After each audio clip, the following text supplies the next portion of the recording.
Welcome to Volya Radio. Slava Ukraini!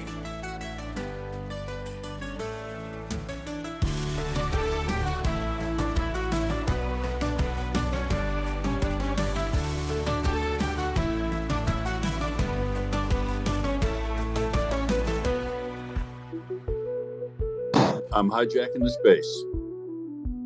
Oh, restart. I just got here.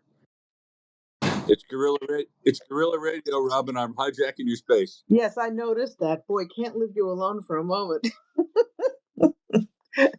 How you doing? I can't complain. Nobody listens. Well, this is true. So just because I find when I'm trying to process stuff, it's easier. I would like to announce first of all that it is Sunday, November 3rd, 2024, 7 o'clock Eastern time. And we're here. Adam will be up in a minute. We're going to be starting our 3-hour show with first hour of some cultural things and some current news, and then the book club for the second and third hour. So that's it. Welcome to Volya Radio. We're thrilled to be here, talking about all things Ukraine and hoping to hear good news very soon on many fronts. Anyway, and let me just see. Oh, Adam is requesting. I think I better leave that. All right. Vote no. Vote no. Well, I don't want to try to bring him up to speaker at the same time Nancy's trying to make him co-host because I know that messes things up. So I've learned the hard way not to do that. But anyway, whoops. Okay. Oh, well, let's see. Let's see. Oh, I see. Yeah. So it looks the first thing we're going to be talking about when Adam gets up here is about what's happened in Moldova today. The Russians have gotten another black eye, is the bottom line, which I'm very pleased about. They pulled out all the stops, and it didn't work. Hi, Adam. Do I technically have the power to remove Will for his previous? The power. Oh, we could. Oh, that would be fun. But don't tell Okay. him. Just let me say first that Russians are so shit at this whole capitalism thing that they can't even buy an election properly. It's true. Preach. Well, thank God for that. Let's just hope that this streak continues in a place closer to home here. I did hear over the weekend, yesterday actually, about buses being provided to bus Trump voters to the polls in New York. I mean, fortunately, that doesn't make a damn bit of business because New York is so a lopsidedly Democrat that they could bus people from all over the country, and it probably wouldn't be enough to make a difference. But it did remind me of Moldova and a few other places. But anyway, Adam, доброго вечора. I should have said to start with. Nice to see you. Hello, Mike Button. Dobro večera. I started it off strong here, talking to nobody.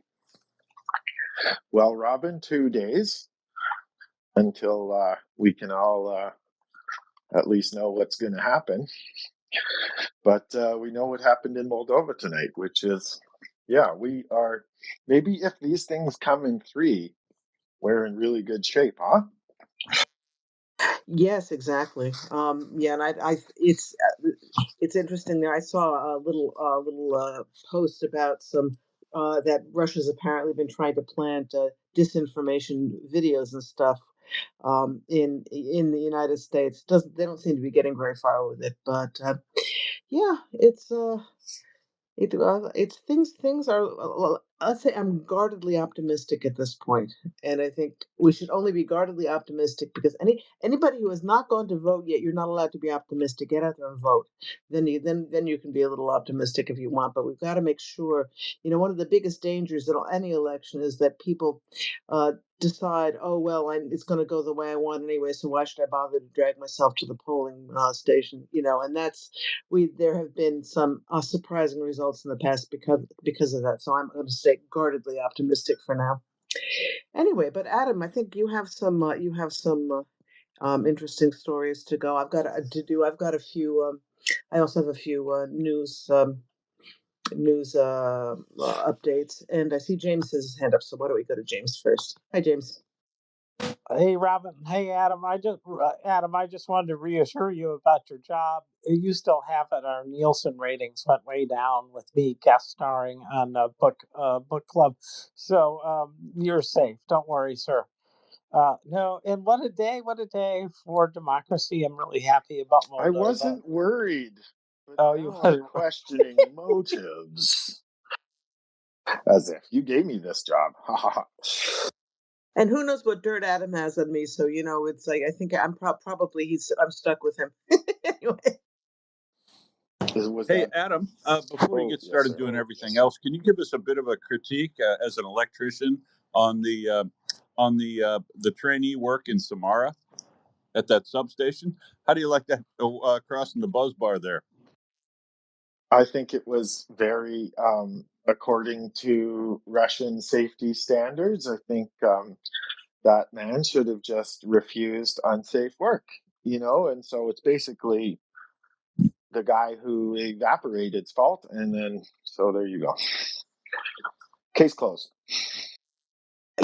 Guys, I have to admit ignorance about this. Can you give me a 3 sentence description of what went on here? I understand that it's the usual Russian concern for safety of their employees, but what happened?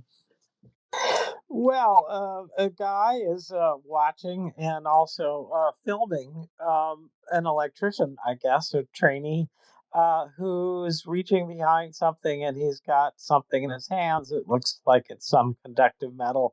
And suddenly the sparks are flying and they exit the building, they turn around and they watch the building change. For the worse. Very, very nice. Okay, good. I hope this is the new industry standard in Russia. Oh, we can hope. Anyway, okay, They'll be sending North Korean electricians soon. yeah, 'cause that would really work. Considering that when you look at a satellite picture of Korea at night, you see it lit up lit up like New York City all the way up to the DMZ, and then complete black after that. So North Korean electricians would be a great idea. They know how to wire flashlights. All right. Anyway, Adam, let's get this show on the road. I think we've got a few things to get through, and then we've got this chapter in this book that we're going to be covering this week was I found really fascinating. So I'm itching to get to that, but we need to take care of some other things first that are also interesting. Over to you. Well, I just wanted to. One thing we didn't mention about Moldova is it's in the bag, or it was in the bag. The last update I saw on our little news channel was that they are there's 60,000 votes left to count, and they are majority from Canada and the U.S. And we know how those Moldovans will probably vote. So she's going to end up above 55%, which is a an outstanding mandate. But in any sense, it's a couple points. That's all you need. You have to wonder how much the vote really was. If with all of Russia's interventions and manipulations, she still got 55%. It sounds like she might have been in Zelensky territory before they started going at it. Well, yeah, obviously, and the opposition coalesced behind her quite well, which is always a good thing. So, where do you want to start here, Robin? Do we want to go heavy into Cossack codes to independence, or one of the other ones? But dealer's choice. Cossack codes is interesting because certainly when we get to what we're discussing in the book club, the Cossack heritage of Ukraine has had a huge effect on Ukraine today. A very positive one, obviously, but it's I think that sounds good to me. It's up to you, but I wouldn't mind doing that one.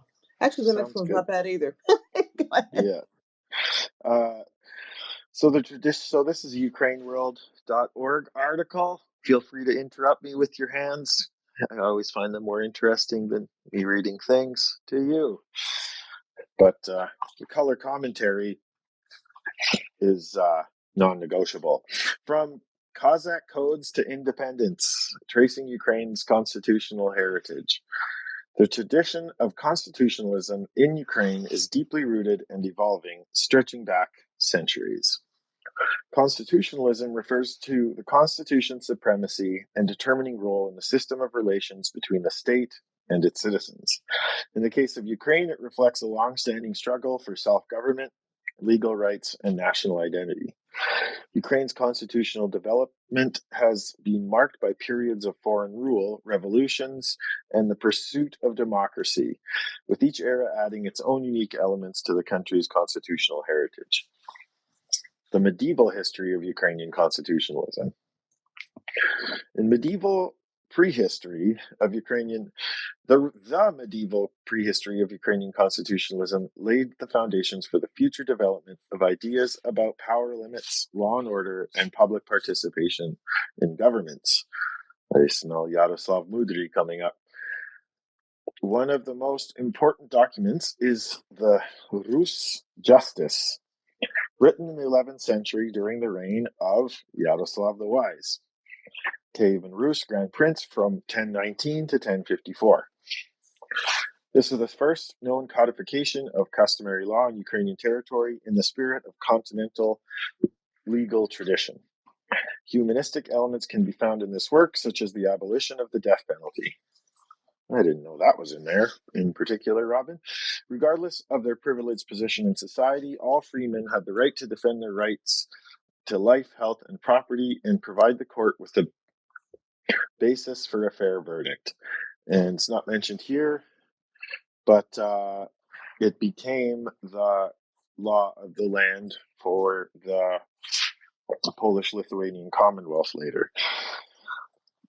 So the next section is constitutional thought during Cossack statehood, second half of the 17th to the early 18th centuries. Pilip Orlik, Zaporizhian Cossack statesman, compiled one of the earliest and most notable documents in Ukraine's constitutional tradition, the Constitution of 1710. This constitution is also known as the Pacts and Constitutions of Rights and Freedoms of the Zaporizhian Host.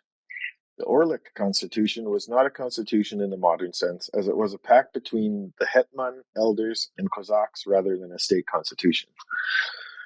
Following the defeat of the Swedish-Ukrainian alliance at the Battle of Poltava in 1709, Orlik, a close ally of Hetman, the Cossack state leader Ivan Mazepa, sought to establish a new political framework for Ukrainian self-government in exile. Drafted while Orlik lived in Benderi, modern-day Moldova, the document was heavily influenced by the Zaporizhian Cossacks' legal traditions and sought to preserve their autonomy through a system of checks and balances.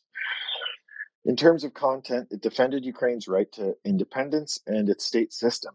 However, the most important aspect is the proposed division of power into legislative, executive, and judicial branches, which is a first in legal thought. The Constitution outlined limitations on the authority of the hetman, ensuring that his powers were balanced by an elected council of officials, the General Council, guarantees for Cossack liberties and rights, particularly the right to elect leaders and participate in governance, a commitment to Orthodox Christianity as a protection for the Church's role in society. Formation of constitutional ideas following the loss of statehood, late 18th to earliest 20th centuries. Is the next section. After Ukraine's loss of statehood at the end of the 18th century, when its territories was divided between the Russian and Austrian empires, the formation of constitutional ideas continued in conjunction with the growth of the national liberation movement. During this period, important processes took place that formed the foundations for the future struggle of independence and the legal system. One of the most significant initiatives of the time was the Cyril and Methodius Brotherhood, 1845 to 1847, which proposed a federation of Slavic peoples with a republican form of government. was the first Ukrainian secret political organization founded in Kyiv in late 1845 on the principles of the Ukrainian Liberation and Autonomous Movement. Their program, the Book of Genesis of the Ukrainian People, outlined the idea of restoring Ukraine as a democratic republic. Then, in the late 19th century, the focus of the national movement shifted from Nadnipranshtina on the Dnipro, the historical and geographical part of Ukraine that originally included the central and northern regions of Ukraine and is geographically connected to the Dnipro basin, to Halachina, a historical region in western Ukraine to the north of the Carpathians, bounded on the east by the Zbruch River. At the time, the constitutional concepts of Mychailo Wynnyckyj, lexicon's boyfriend, prominent historian, Vyacheslav Lipinski, public and political figure, and Mykola Mikhonovsky, ideologist of Ukrainian independence, were competing on Ukrainian territory. The modern constitutional process is inextricably linked with Ukraine's proclamation of independence. The work on adopting the basic law of independent Ukraine began in 1992 and lasted nearly 4 years. After years of political debate, Ukraine's constitution was adopted on June 28, 1996. This document is still the foundation of Ukraine's legal and political systems today.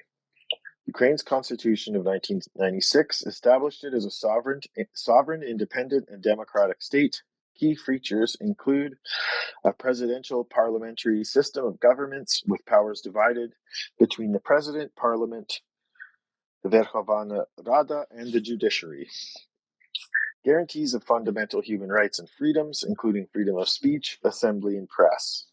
The rule of law and the principle that all people are equal before the law.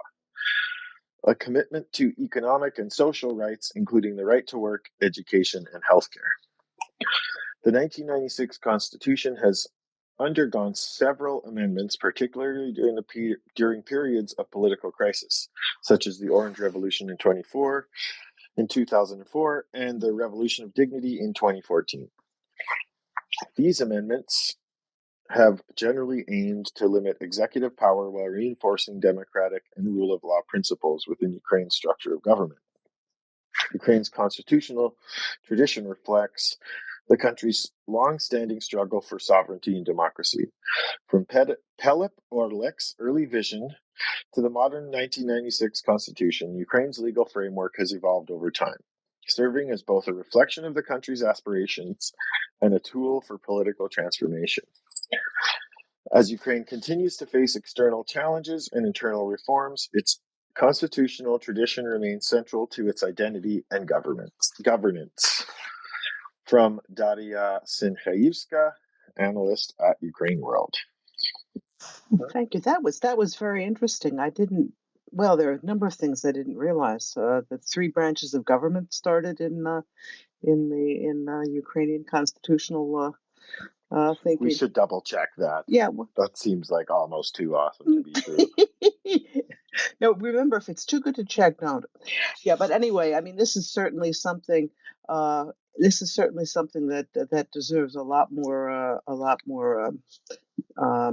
widespread knowledge than it is that Ukraine has a long history of democracy and tolerance that does not extend to certain of its neighbors, and it's good to talk about it. Thank you. That was very interesting. And Lexicon, I see you're up. I had the feeling you must have a comment about this, especially since your boyfriend was mentioned in this. Well, not. No, I hadn't raised my hand. I just thought I better get myself into position in case I did. But I do like this stuff. What I always think about going through these historical periods, say post-Rus, post-Kiev Rus, I just always am amazed that my mother, who was just a poor farm girl with an elementary school education, and my dad, even fewer years of elementary school, and yet they had an awareness of the fact that Ukraine never had a monarch, Ukrainian people were always, this is the way they thought of, they were always the people farming the land. And landlords were often um, from somewhere, like they knew that Poles were often landlords. That was one of the historical facts that I was aware of. I didn't study any Ukrainian history as a child, and I didn't know what Ukrainian historians wanted to pass on down to Ukrainian students. But the fact that these people were always even times when you had hetmanates and so on, but you don't have this centuries of some kind of hereditary nobility. Yeah, it's not just not a king, not even much of a nobility. And we once were talking about what a huge percentage of the population minor and major nobles made up in other countries, like something as large as 10% in Poland. Um, and the Ukrainians said you couldn't so much as piss without, in Polish areas, without messing up the territory of some Polish noble. But at any rate, it was just the idea that the country was always sort of a people's country and its survival was always in the people. I guess that's why Khrushchevsky was so, as soon as I began to hear about him, was so dear to me because he always talked about that. But my parents, I don't know if they knew about him, maybe.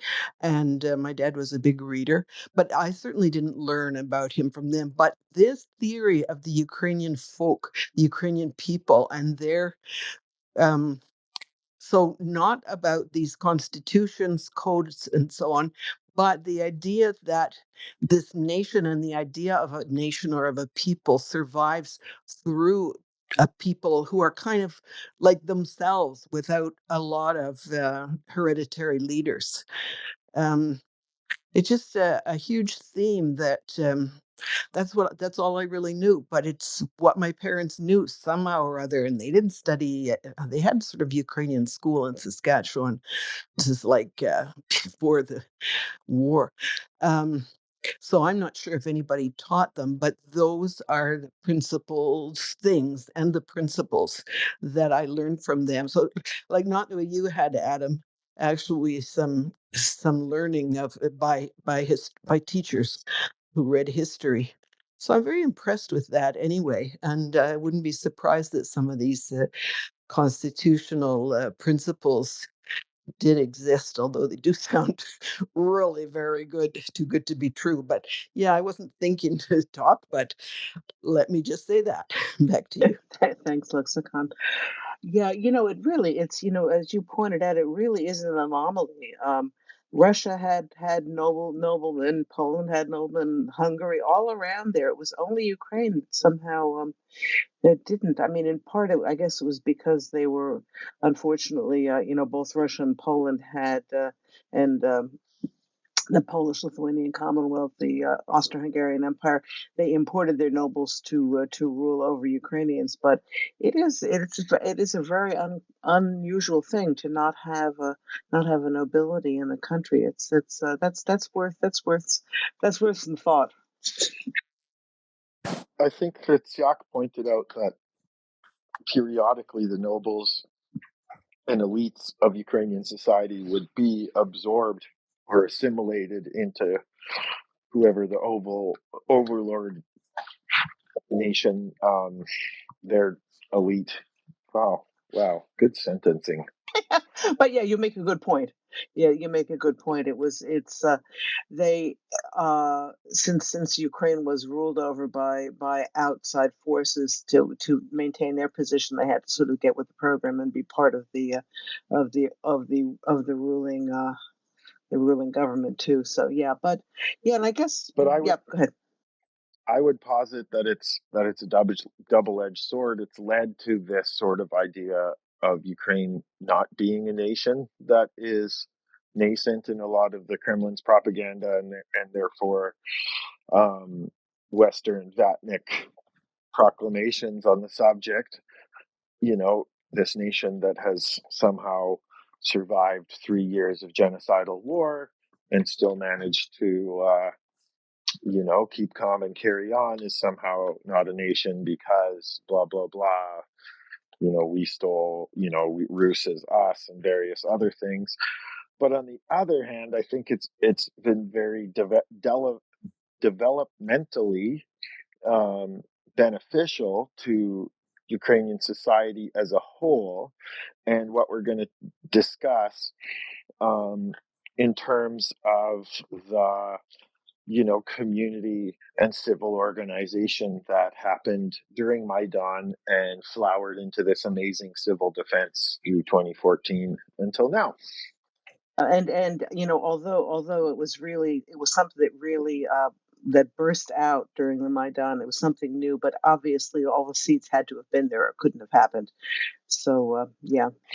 But when I hear things like Lexicon grew up sorry, keep lowering my exaggeration, but at least 2 or 3 time zones away from me, and here were our Ukrainian ancestors and parents telling us similar things about this idea of a peasant nation that rules itself, right? And that's kind of like it's something that has always been there. As for me, like I think and from these sort of articles, about Kazakh tradition on Ukraine World and everything else, as an essential part of Ukrainian identity.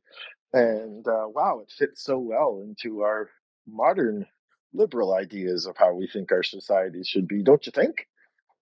Yes, I do, and I'll tell you, it also gives more ammunition, or it gives us more to help us understand why Ukrainians stubbornly refuse to act the way the Russians expect them to, because the Russians expect they expect a populace of a country to be subservient to its masters, and Ukrainians have never been subservient to their masters.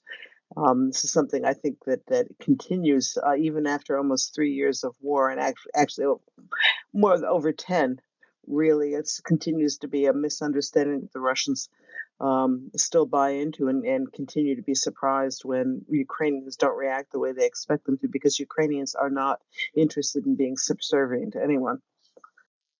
And it helps us as societies of Western democratic nations that are under the effect of total information war from the axis of evil in these trying political times to understand how Kremlin disinformation works, and what they do, and all the echoes we see in what Ukraine has gone through in terms of information war and dummying up or rifling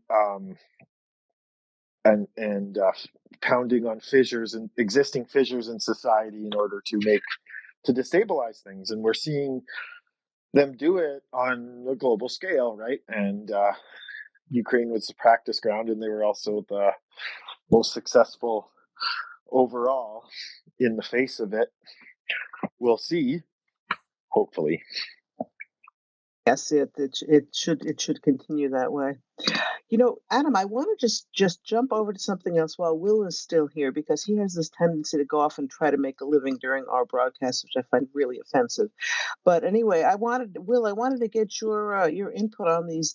I read that Australia is providing JDAM extended range glide bomb kits to Ukraine. This appeared to be something new from the article I read, and it sounded like something good. I just wanted to get your input on that. Has your government finally started listening to you? Yeah, probably not the latter. More likely. Well, it might have been me and the thousands of other voices that have been embarrassing the government over this issue. But you remember back in July when they exposed those 2 Russian spies, one of which was in the military here in Australia, and then just a day or so later, there was an announcement that Australia was going to provide $250 million worth of additional military aid, some of which was unspecified. And I think now we know what the unspecified portion was, that they provided a number of JDAM ER extended range munitions to them. The number we don't know, but it's reliably reported by the defense press here in Australia, which sort of have captured inside access to the government, which is part of the reason we don't normally get. Part of the reason it's so opaque. But when they do report something like this, I think you can take it to the bank, and I think the timing coincides with the exposure of that Russian spy. So they would have provided these things. These are quite valuable in that they're like the U.S. Version, but like most things from Australia, like the U.S. version, just better, right? So, what what these do is they can travel 74 kilometers versus the shorter range United States ones. Because we typically have longer distances to travel here in Australia. No, I don't know exactly why, but they do have a kit on them that does allow them to fly farther, and this is very problematic for the Russians, of course, because it, a longer range munition like this means that some of the buildings that we saw fall that had whole bunches of Russians in them might not have been the French hammer missile. They might have been these JDAM-ERs they didn't know that they had, which is one of the reasons why it's good you keep things secret, because then you can use it without any maintain the value of surprise, the element of surprise, and that's, I suspect, what happened in this case. That they used them. They were quite effective. I think, in fact, I might have been talking to Chuck Farr about it online. One of these strikes that may, in fact, he had mentioned at the time. That looks like a JDAM ER to me, but we certainly didn't know they were in the country at the time. And it may have been another one of those times when accidentally predicted something correctly. So yeah, it's good news. I certainly hope it's not the last of this sort of news that we get from Australia, because we have a lot to provide them. Not only the JDAM-ER, of course, but the FA-18 that they connect to. We still have some of those in storage. We haven't made any announcement about, and that would be nice too. But yeah, good. Several, they said, so we don't know the exact number. Several to me means 5 or 7, probably something like that. And so not going to change the war, but good news that they're at least cracking open some of the more dangerous weapons that we have here. Yeah, thanks. By long range, extended range, exactly what range are we talking about? 74 kilometers from point of release. Very nice. So even, I mean, the point with a lot of these is, even if there aren't a lot of them, Russia is going to have to take that into account with where they pre-position things, because even if there aren't enough bombs to take care of everything, they're not going to want to put important things within range. So it's it's a good thing. Thank you.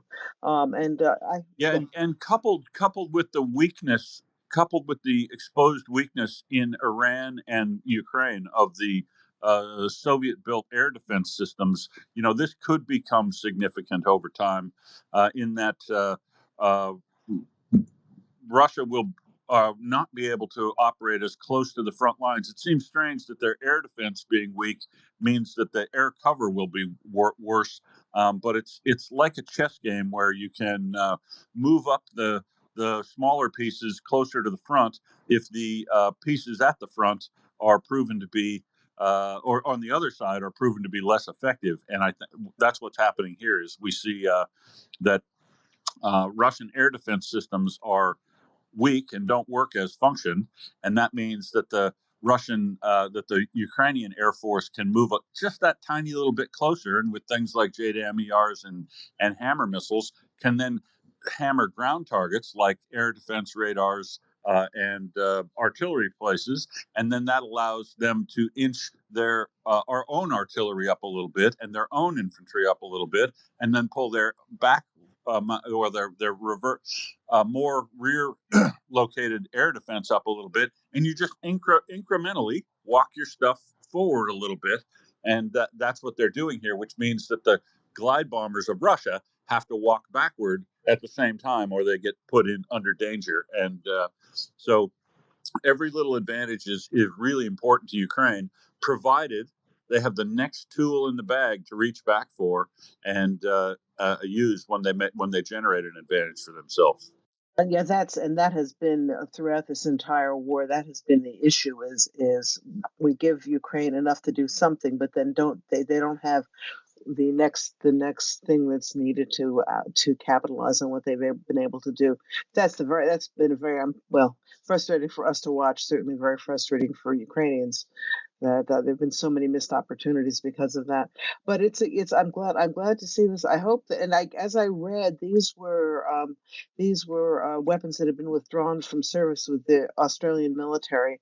I'm hoping that people in a country closer to me notice this and understand that this is a good way to dispose of your use of your out of date weaponry, much better than spending your own money to have the stuff decommissioned, when Ukraine would be very happy to take care of the decommissioning themselves. So let's hope this becomes a trend. There's something, Adam. Another thing I saw today, which I found interesting, particularly interesting because when public officials make statements, there's often something behind them, and you wonder what's going on. This was in the Kyiv Independent today. Putin achieved none of his strategic objectives after nearly 1,000 days of war against Ukraine, Austin says. So this is our Secretary of Defense, Lloyd Austin, who today delivered. It's a very short article. It's going to give you the highlights that. As I said, he said none of his strategic objectives have been met. President Zelensky didn't flee, Kyiv didn't fall, Ukraine didn't fold. His original goals with the full-scale invasion were to liberate Donetsk and Luhansk Oblast. I love that, liberate. To demilitarize and denazify the country, including removal of its Jewish president and the occupation of Kyiv. After failing of those goals, then they went to the main goal of capturing all of the Donbass, and the rest of Donetsk Oblast, which they also haven't managed to do. According to Austin, Russia has paid a staggering price for Putin's imperial folly. $200 billion, more than $200 billion squandered. They've lost almost 700,000 troops, which we've discussed. I like this too, imperial folly. I think it's time that that the news media start calling a spade, because this is imperialism. This is what's going on. This is empire building. It's nothing to do with NATO or with worries about the border or anything like that. This is an attempt to rebuild the Russian Empire, really. And in the end, also to double down on what you said, that it is a folly, because both of the previous goals that you mentioned are costing way more than they were supposed to. Cave occupation is obviously never going to happen. This supposed denazification and decapitation of the Ukrainian state is never going to happen. So they're having mission creep in a forward direction in terms of equipment and personnel losses and investment, but they're also always constantly downgrading their goals to a smaller goal and an easier attainable goal. And our media doesn't really capture that. And I think part of the thing is because, as always, fear and loathing get more clicks than cogent analysis. Yeah, unfortunately, the case. But anyway, I found this interesting. Well, he's of course completely correct. There's nothing you can argue with here. He also said he calls Putin's invasion a warning, describing it as a sneak preview of a world built by tyrants and thugs. So we face a hinge in history. If Ukraine falls under Putin's boot, all of Europe will be under Putin's shadow. This was actually, I think, an article in the Financial Times originally. Foreign Affairs.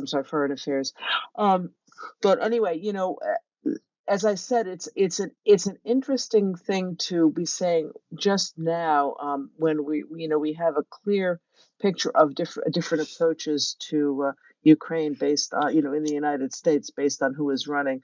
So I would like to think that some of this is a little reminder of, who cozied up to Putin and who's interested in having Putin as his best friend, and who's interested in putting Putin back in his place, which I hope Harris is. I'm a little more hopeful about her than some people are. If she's as bad as Biden, she will still be a lot better than Trump. So we have to be thankful for that in any case, if that's God willing what happens. But I suspect we're going to be I hope we're going to be pleasantly surprised by how she's willing to stand up. But we'll see. Anyway, back to you, Adam. Yeah, I am cautiously optimistic about both the outcome and the ensuing administration. But with most things political, you should not hold your breath. And then as soon as you cast your vote, my Southern friends, you should then write your first letter to the transition team, eliciting your strong support for the cause of Ukraine. Brilliant idea. Thank you, Adam. I hadn't even thought of that.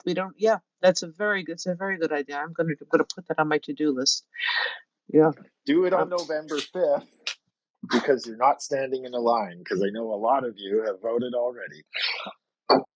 Yes, I did. I got that out of the way. I think it's the first time I've done early voting, actually, but I want to make sure I didn't get hit by a truck before I voted this time.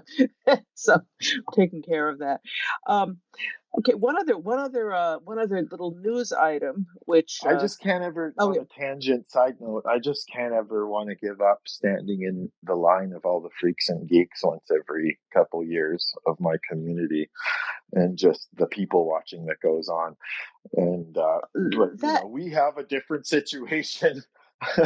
That is true. Our government makes it excessively easy to vote, as it should be, but that's just something else. Yes, and one of the reasons I voted early this time was because the last presidential election in Brooklyn, I was online for 3 hours. So that's ridiculous. That in itself is ridiculous. Tell me about it. You guys are the center of the goddamn universe. You know what I mean?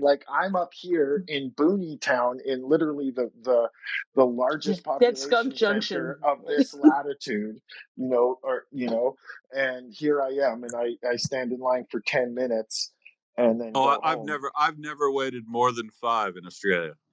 Yeah, baby. Yeah. Commonwealth. Ooh. Oh, that's got to be it. Yeah, see, we threw the queen out, and look what happened.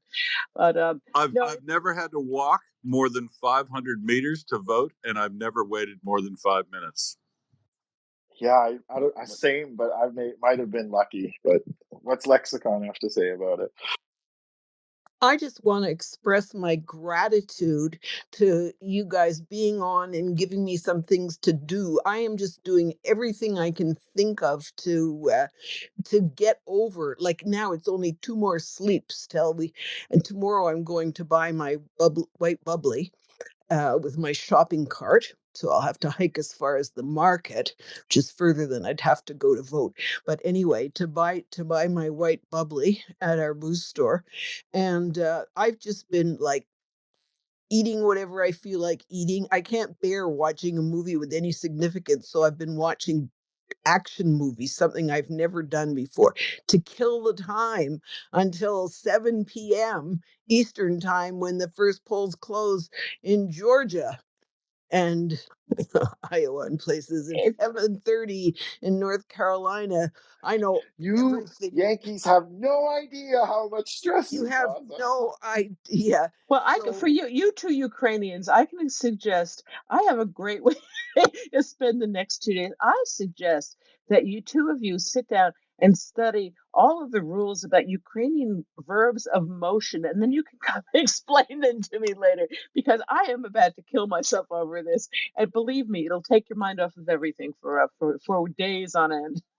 Well, I have done something far more soothing. So I have watched all of the Dirty Harry movies, which, if you can believe it, I never saw because I was not interested. Well, I was not interested in action movies generally, but in my whole life, I never watched them. So I got a view of the fashion and expressions of the 1970s and 80s. There are 5 Dirty Harry movies, and then, today and yesterday I started the Godfather series, which, if you can believe it, I never watched, also because I wasn't that interested. Really? Wow. They're made better than, and they sure get raves, of course, but, better made than, the Dirty Harry movies, but, classics of their time and all. Anyway, I've been watching action movies for some time. As, you know, Robin, I haven't been able to read too well for quite a while, and it seems that it's gonna take a while till this, left eye gets better, but, anyway, all was well. Yeah, so I went and had a day in an outpatient surgery just to waste some time. That was really good, and I don't wish to do that again. But anything to use up time, and when your physical options are limited, there's at any rate other ideas that will get us through to 7 o'clock Tuesday night. I would welcome, and so thank you all for being here tonight. Thanks. If you like The Godfather, I suggest you start on The Sopranos. You could probably watch that back to back and still have episodes left by the time the voting is over on Tuesday. Anyway, James, over to you. Okay. I was going to suggest Charles Bronson series, the Death Wish. Yeah, that series of movies. Yes, just as horrible as you can imagine. No, they're well, they would be distracting at least. Adam, what's happened to our show? we're totally off on a tangent again. I don't know. This is terrible. Have you seen Idiocracy Lexicon? No, Only in real life. What that's too ocracy? politically. What You ocracy? shouldn't watch Idiocracy. You need distraction, not Idiocracy. That's a movie? I haven't seen it either. It's highly recommended. As I hear Adam tell us about it, I What have is to it? put this on my list. It's got what plants crave. No, it's a movie about where the devolution of humankind through um, complacency. So basically, the most average man possible in the U.S. military is frozen for 500 years, and he wakes up in the year 2506, and he's by far the most intelligent and cogent man in the world, and everything's messed up. And it was really funny in 2006, and in about 2010, 12, it started becoming more of a documentary than than a comedy in my mind. But yes, that's it for Admo's movie reviews. This is ridiculous. What did I do? I really do have to go and watch this now.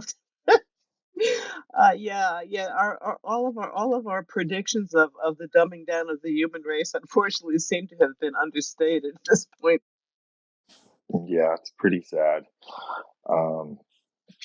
But here we are in the weirdest timeline, and I guess we have enough time for a couple little things before we go to book club, huh? Yeah. I've got a copy in front of me of the book Russian Colonialism 101, written by Ukrainian journalist Maxim Eristavy.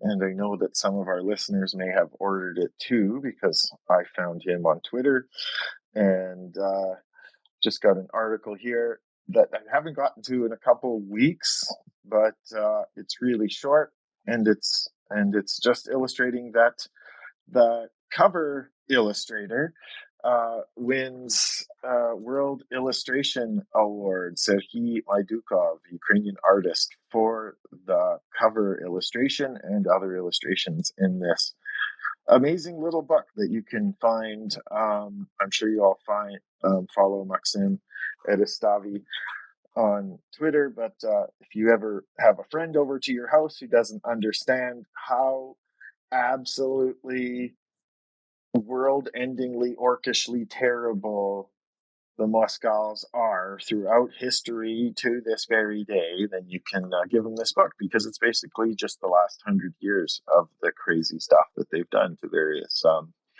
ethnic groups under their power. So his striking cover design captures the story from journalist Maxim Edistavy, detailing the legacy of Russian colonialism using expressive line drawings with an oil pit-based black pencil against a stark white background. The cover is dynamic and bold. This is from the post about the award. In 2023, Serhiy Mychailo cover for Russian Colonialism 101 was longlisted in the book covers category of the World Illustrations Award, along with his illustration for Ilya Ponomarenko's book, I Will Show You How It Was, The Story of Wartime Cave, published by Bloomsbury. So he also did Ilya's book cover. I did not know that. That's a striking cover, yeah. Yeah, I haven't seen that one, but I also should order that one. Serhiy Mychailo is a Donetsk-born Ukrainian award-winning illustrator. In 2006, he moved to Kyiv, where 5 years later he started his career in illustration. He works with The New Yorker, The Washington Post, The Atlantic, The Guardian, The Financial Times, and other periodicals. Some of his originals have been presented in Ukrainian fine art museums. In 2021, he published his art book Kyiv, which won awards in Ukraine and internationally. He was named Selected Illustrator in the 2021 edition of the American Illustration 40 competition, one of the most important in his profession. He also received the silver medal in the 3x3 Professional Illustration Show in 2022. If that means that they draw like against each other in front of an audience, really fast. The World Illustration Awards is an international competition honoring exceptional illustration artwork. The Association of Illustrators, AOI, organized the competition, which recognizes and celebrates illustration excellence across various categories since 1976. The English translation says in 1976, but I know what they mean. And I kind of can grasp why the Ukrainian version of that might have got translated wrong by AI or something. But so buy the book and buy the other book and buy lots of books by Ukrainian authors and then show them to your friends. Yeah. That's the moral Absolutely. of the story. And there are a lot of good books by Ukrainian authors at this point. Oddly enough, Adam, this is not showing up in Amazon, which makes me rather suspicious. Where did you get this, or did Canadian Amazon? So I ordered it directly from him, and it was first printing and stuff like that. So on Maxim Edistavy's Twitter, okay, which isn't linked in this article, but maybe I'll maybe if you chat a bit, I'll make a tweet about it and I'll find him. Oh, very good, very good. Yeah, because I'd love this kind of thing. The whole business of colonialism is a really much bigger deal than has been made, certainly in the Western press. The colonialism of the Russians, assuming that they somehow have say over. They call it the near abroad, which means all of the countries that were under the boot of the Russians during the Soviet Union, during the Russian Empire. So this is something that I think really needs to be emphasized. And a corollary to that is the neo-colonialist attitude that a lot of us in the West have to Ukraine, that somehow we have the right to decide for Ukraine what it should do, to decide, how the war should be dealt with, whatever. So it's I think this is a very important topic. I actually had an article about that. Where is that? Do I still have that? I probably don't have it. I always get rid of my. Oh yes, there is an article. I'm not going to. It's a long article. I would just refer it to Euromaidan Press, which which Adam refers to a lot.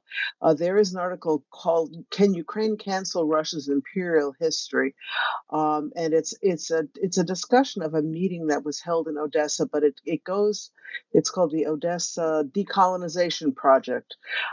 It's a long article. It's way too long to read on air, but if you're interested in this topic, it's a very good article to look at. They make a lot of good points, and as I said, I think it's extremely important that we, in the so-called allies of Ukraine, and we're a crap bunch of allies, pardon me, need to finally admit and do and repent of our colonialist attitude toward Ukraine and start taking them seriously as a country with agency, with hard fought, hard won agency, and with a right to decide their own destiny, and with better information and understanding than we have of exactly what needs to be done in order to win this war.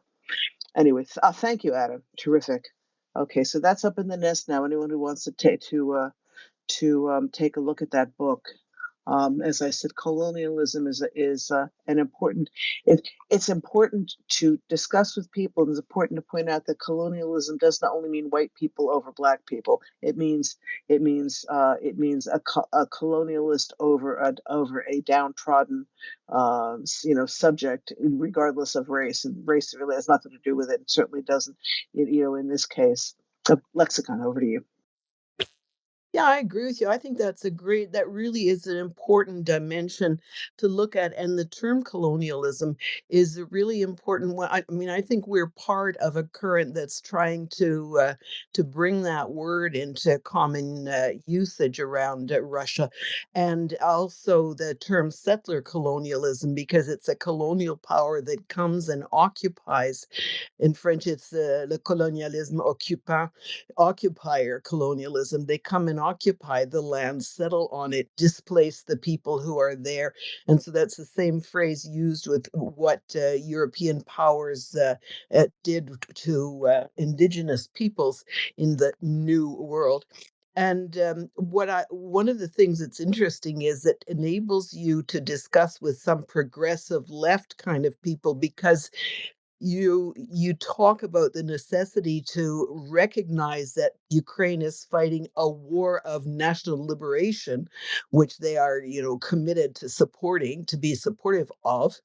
That type of struggle they should support, and it demands that it calls out Russia. It demands that they see that this is an imperial power. So great, you're against imperialism. So what are you saying about this one? So it calls people to stand up and put their action where their words are, their principles are, supposedly. So yeah, I think it's really good, and there's starting to be. I think that we are part of a current of more and more writing in this vein. Also, by the way, it really pisses off the state TV propagandists. They often will rail about themselves being called an empire and colonialist, and they're trying to decolonize Russia, are they? So if it annoys them this much, it's poking at a sore point. So yeah, I think it's a very good discourse to be into.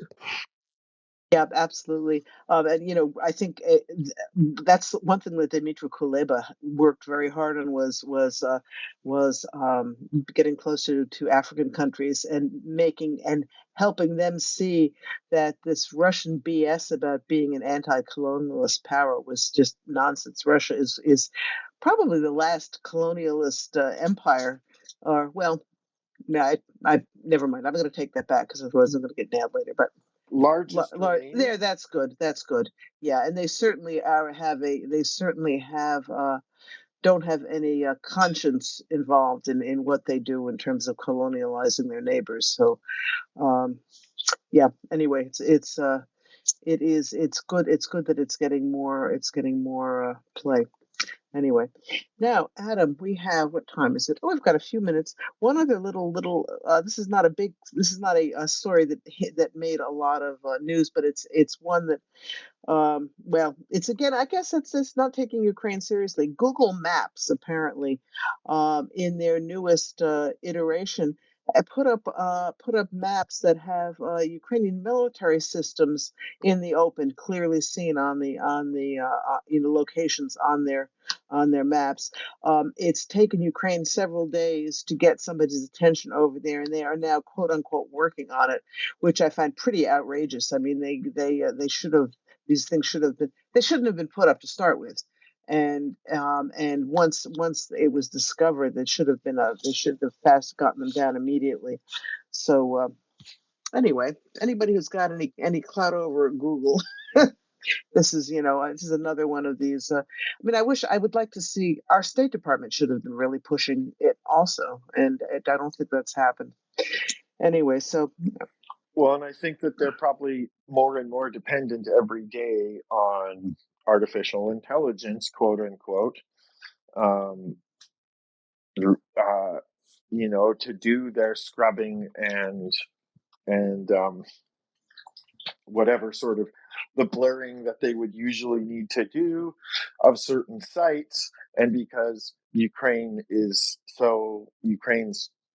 geography is changing in a more rapid and destructive manner, and these artillery pieces and other military equipment move around, between satellite passes, I'm sure the AI that they've been dependent on can't keep up. And here we are in a world where we see the limits of these sorts of things as much as they seem limitless at times. yeah, well, and I mean, I think that is true. I think it's also important to remember that they are limited by the human beings who implement them too, because it a, s- a- Ukraine is an obvious place that they should be that put more protections in place to keep this kind of thing from happening. So yeah, but yeah, AI is a scary thing. I was hearing someone who is in this field was telling me that it's perfectly possible now to take voice prints of people and make so-called recordings of people saying things they never said, and it's very hard to tell, to tell to tell that it's not real. That's a pretty scary thing. People are very when you see a picture, when you see a video of somebody saying something, your first instinct is always to say, "Well, I saw them say it." So yeah, we're in a brave new world. Ugh. Yeah. Yeah, considering that we're here talking into the microphones being recorded by the richest and most powerful evil Dr. Evil impersonator in their current Adam didn't timeline. say that. Somebody changed it. Shit. Yeah, exactly. Yeah, no, I said that. Elon is Dr. Evil. He's even more ridiculous with his stupid fish lips. Take that Yeah, to the no, it's bank. true. Yeah, well, apparently, I mean, well, yeah, whatever. I mean, the guy has issues. Unfortunately, we have a number of people on the public stage these days with issues and money. If you have issues and no money, then you live in a box outside, in Times Square. If you have issues and money, you can do a lot more damage in the world. James, go ahead, say something sensible. Sure. I don't know what it would be, but no, the guy that runs this business that we take our space in is something else in terms of already using this technology in political ways. He's used AI art to create images of Harris in different costumes of the enemies that America has, and then also he has done a fake video of him or somebody did. I think it was him and AOC exchanging glances and having this kind of very suggestive kind of encounter. And so, yeah, he's absolutely way into this. Ew, Yes, I feel a little bit ew. sick to my On stomach. so much ew on all levels. Disgusting. I must say, as a woman, he is one of the most singularly unattractive men I have ever seen. I can get you a Ugh. date. You'll make at least 10,000. Never mind. Yeah, no thanks. Oh man. All right. Okay. Adam, it is now 8:01 my time, which means it is time for book club. Shall we get this show on the road? No, more nonsense talk. Just joking. All let's right. do it. Okay, folks. This is the Volya listen to me. Volya Radio Book Club. We are reading Ukraine's Maidan, Russia's War, Chronicle and Analysis of the Revolution of Dignity by Mychailo Wynnyckyj, spelled in the good old Polish spelling. Sorry. It's anyway. We are at chapter 6. I think you got to hit that last J really hard, like Wynnyckyj. Yeah, right. You know, I had a friend. Okay, one more silly digression. I have a friend she's a lawyer. She worked for one of these real white shoe law firms, and she has a relatively long-sounding Jewish name with a Vitz on the end. You know, could be Ukrainian, but happens to be Jewish. And she was working on some big deal with a law firm in somewhere in Texas, might have been Houston, and so this is so and so whatever Vitz, you know, and the guy tries about 3 times to say her name, and then then at the end of the call, they've done all of the business. And he stops, and there's this silence and says, "Tell me, y'all never thought about changing that name?" So I would say to Mychailo Wynnyckyj, you ever thought about changing how you spell that name? Of course, now he lives in Ukraine, so he spells it in Ukrainian, and he doesn't have the problem anymore. So that might be a good way to solve the problem, right? And it might have nothing to do with him, like maybe the publisher's translator just, you know. That's an interesting thought. What is this? This is a stealth Polish takeover of Ukrainian spelling. I don't know, whatever. Anyway, I like the Poles this week, so I'm not going to. No, I like Poles a lot. Yeah, it's like part of the secret Cyrillic Yes, Germanic I battle like it. happening in an academic underworld. Yes, and trying to show us how superior Polish spelling is to using simple Ukrainian Cyrillic. Yeah, I'm not convinced. Anyway, don't participate in the war. Right. Just ignore it. It's a shadow war. Yeah. You know, anyway, folks. Okay, so seriously now, we are in chapter 6, War and Reform. We have gotten through. This is actually the end of the first part of the book, which is Wynnyckyj's first person reporting of what had happened on the Maidan for those months. He and his family were in Kyiv the whole time, and he was on the Maidan a lot. And he spoke to other people too, so it's a very. I mean, I think this is a really, really, really important firsthand account for people to read. A lot of it was contemporaneous because he was writing Facebook posts during the Maidan. So a lot of what he brings here comes from contemporaneous. Testimony and of himself and others. But anyway, so we are now at the point where the Maidan is over. Yanukovych has fled the country. They are the Russians have taken over Crimea and invaded the Donbass. Ukraine was able to fight them back to the point. This section is now called Frozen Conflict, and President Poroshenko had been elected in the meantime too. Okay, so frozen conflict, because 3 years of relative peace followed at this point.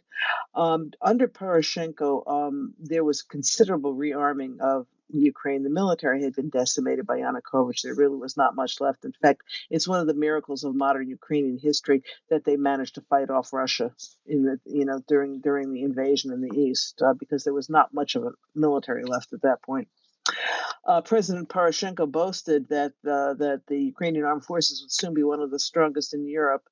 By the end of 2018, they had 250,000 active duty members of the military and 180,000 additional trained reservists, many with combat experience. I mean, one of the unfortunate things about the Ukrainian military is it is quite has more experience with actual combat than any other European military, thanks to the Russians.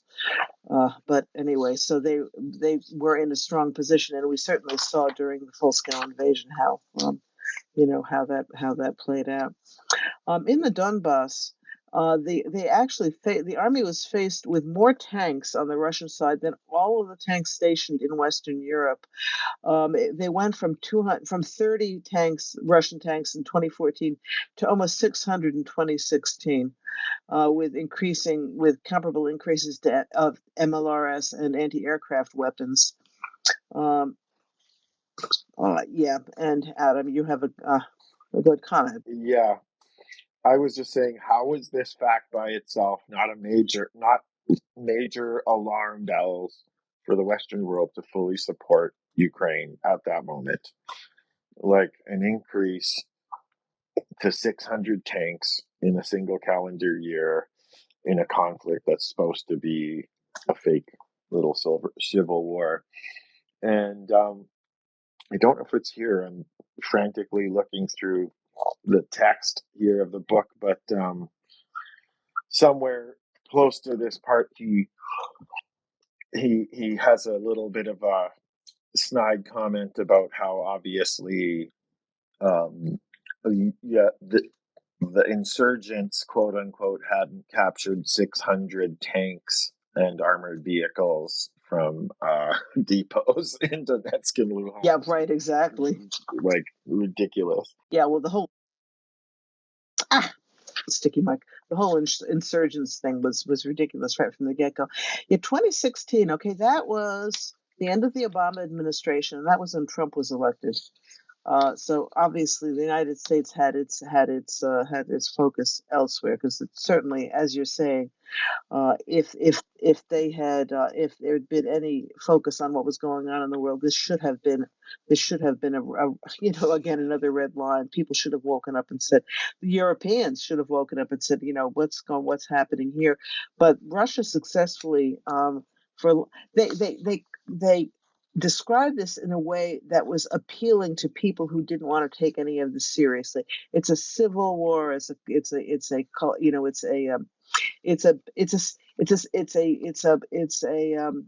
A border dispute between two countries, and we don't want to get involved.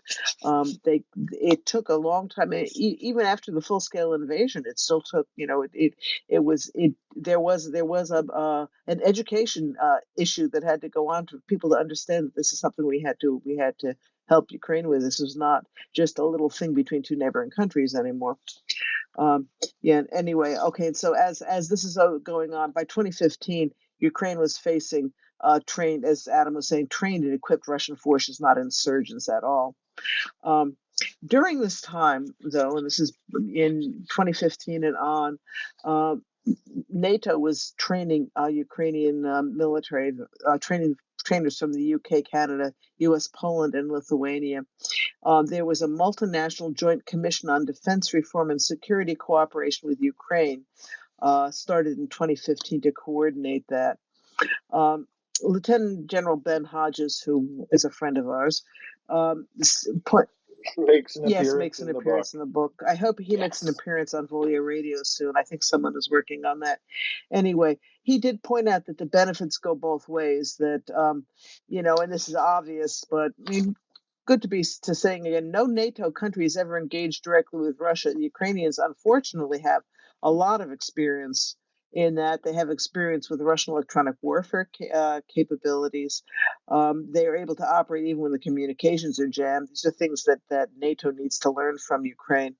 And there was just an article I saw today that I didn't get to, but there is a battalion that's serving in the east somewhere. I think it was Donetsk, but the commander had gone full bore into electronic warfare right from the beginning, and they are managing a 96% rate of blinding drones, Russian drones.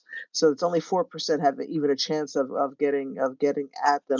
And this is something that Ukraine I think, leads the world in electronic warfare, and this is something that they have that the rest of the world, the NATO countries need to really recognize that their need to support Ukraine is not only because Ukraine has been attacked by an aggressive an aggressive imperialist country, but also it makes good sense militarily. Ukraine has a lot to share with the rest of the so-called free world or Western world or whatever you want to call it. Yeah. Anyway, so and with the NATO training, one of the other things that was remarked on, which won't surprise anyone, was that Ukrainian soldiers could match or even exceed the level of the U.S. military, and certainly Ukrainians were more motivated than some people in the U.S. military. When you've got somebody knocking on your door wanting to kill your family, it focuses you. There did at this time, though, when we're talking about 2015, British General Grant, he didn't give the first name here, but he pointed out some critical organizational flaws at that time. There was a fixation on the Donbass and not planning for strategic and operational war that would most likely take place outside of Donbass and which would give no time to mobilize large reserve forces. Now, this is pretty much what happened in 2022. They were expecting incursion in the east. The Russians instead came through Belarus to try to attack Kyiv directly. They were not able to move. They didn't have enough soldiers in place in that area, and it took a while to get people there. But a lot of work had been done to improve the situation. Kiev would have been lost without all of the civilians who just took it upon themselves to fight back, of course. But we do see that Ukraine was able to mobilize and to get people to that part of the war in time, which would not have been possible in 2015.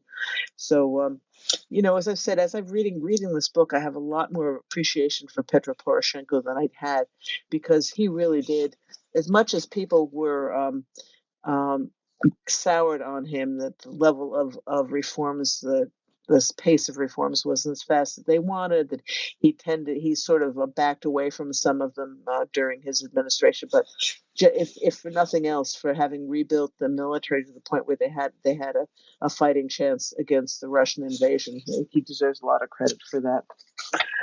Adam, I'm going to go over to you first. He certainly does, and he was working. He was working within a paradigm of like a young democracy trying to escape the succubus parasite on your society that is Ruski Mir, right?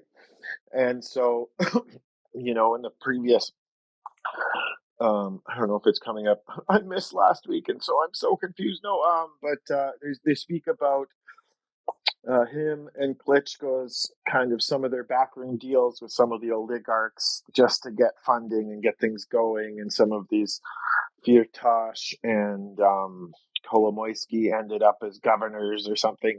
Not Firtash, but Kolomoisky, I think. I can't remember. No, that's right. That's right. Really.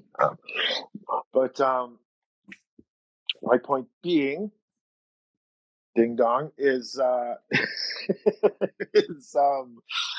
is he was operating within a paradigm, and he has to be given credit for what he did, and he also has to be, called out or held accountable for any Ruski Mir kind of stuff that was done at the time, if it was criminal and if it was beyond the pale. But it doesn't really sound from the events listed in this book that it was completely beyond the pale, and it was to deal with also the slowness of our governments to provide help, and Ukrainian society did the best thing possible by he took us through the this time of crisis, but he's also kind of sketchy. So we're going to elect this other guy in the person of Volodymyr Zelensky for president, and Ukrainian democracy moved on. So, whether he gets his druthers for some of this less than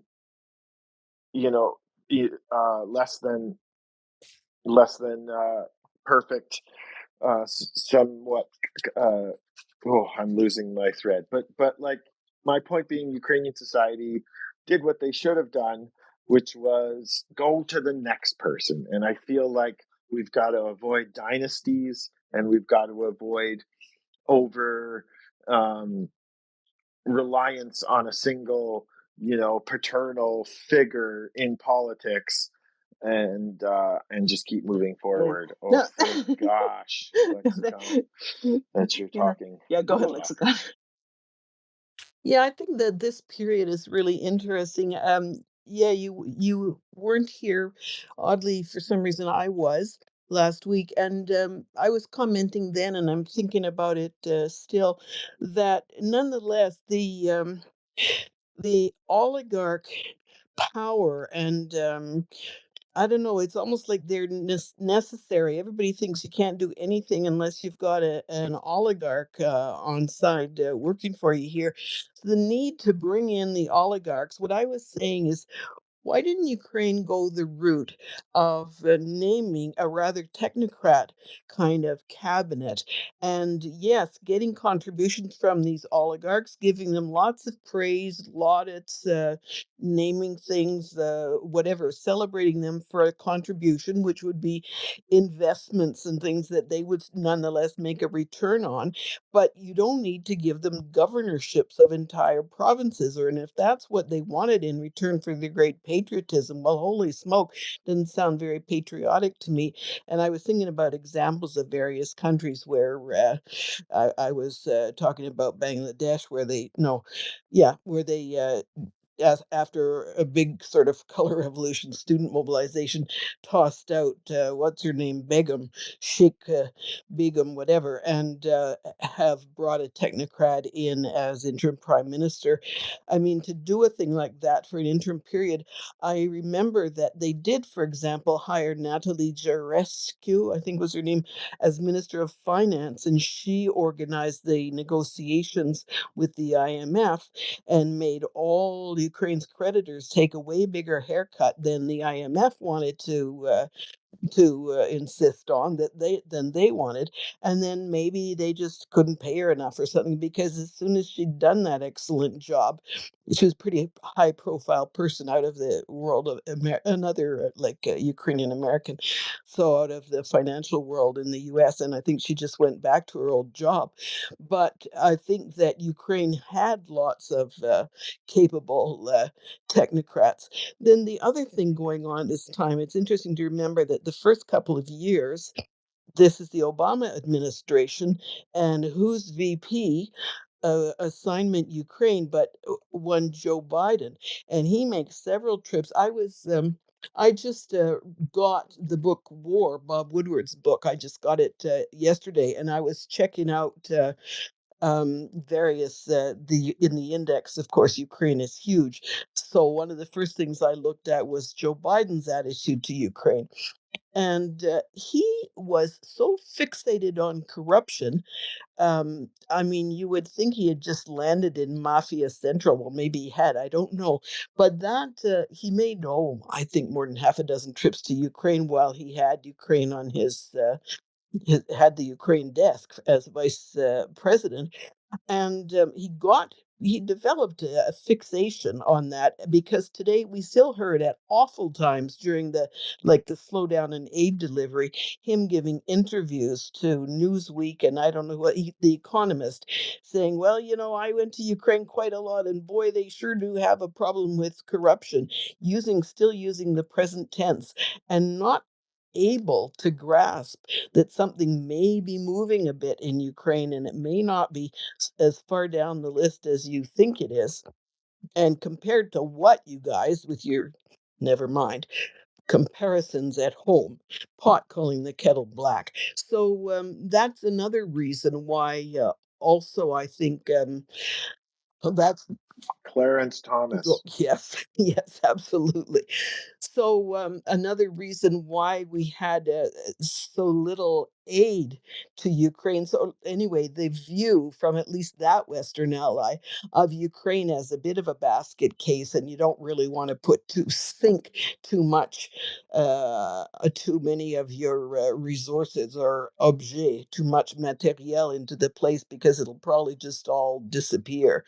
And rather than investigate to see whether that's the case, well, clearly some people have done that, but it didn't seem to be the point of view of a number of decision makers. And it just really, reading those pages, it really hits me hard how much it's not the conflict that's frozen, it's Joe Biden's mind that was frozen in that state. It's almost too bad that he visited the country because he made it made that into such a big deal for himself that it became a blinder to the present day.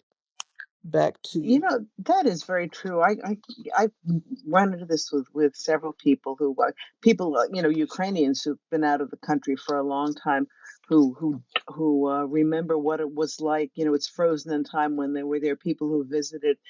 It's very.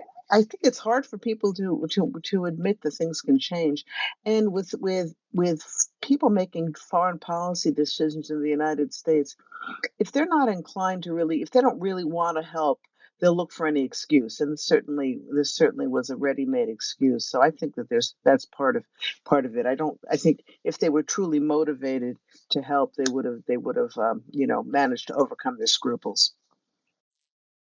All right. Anyway, so okay, these critical organizational flaws that the British General Grant had pointed out.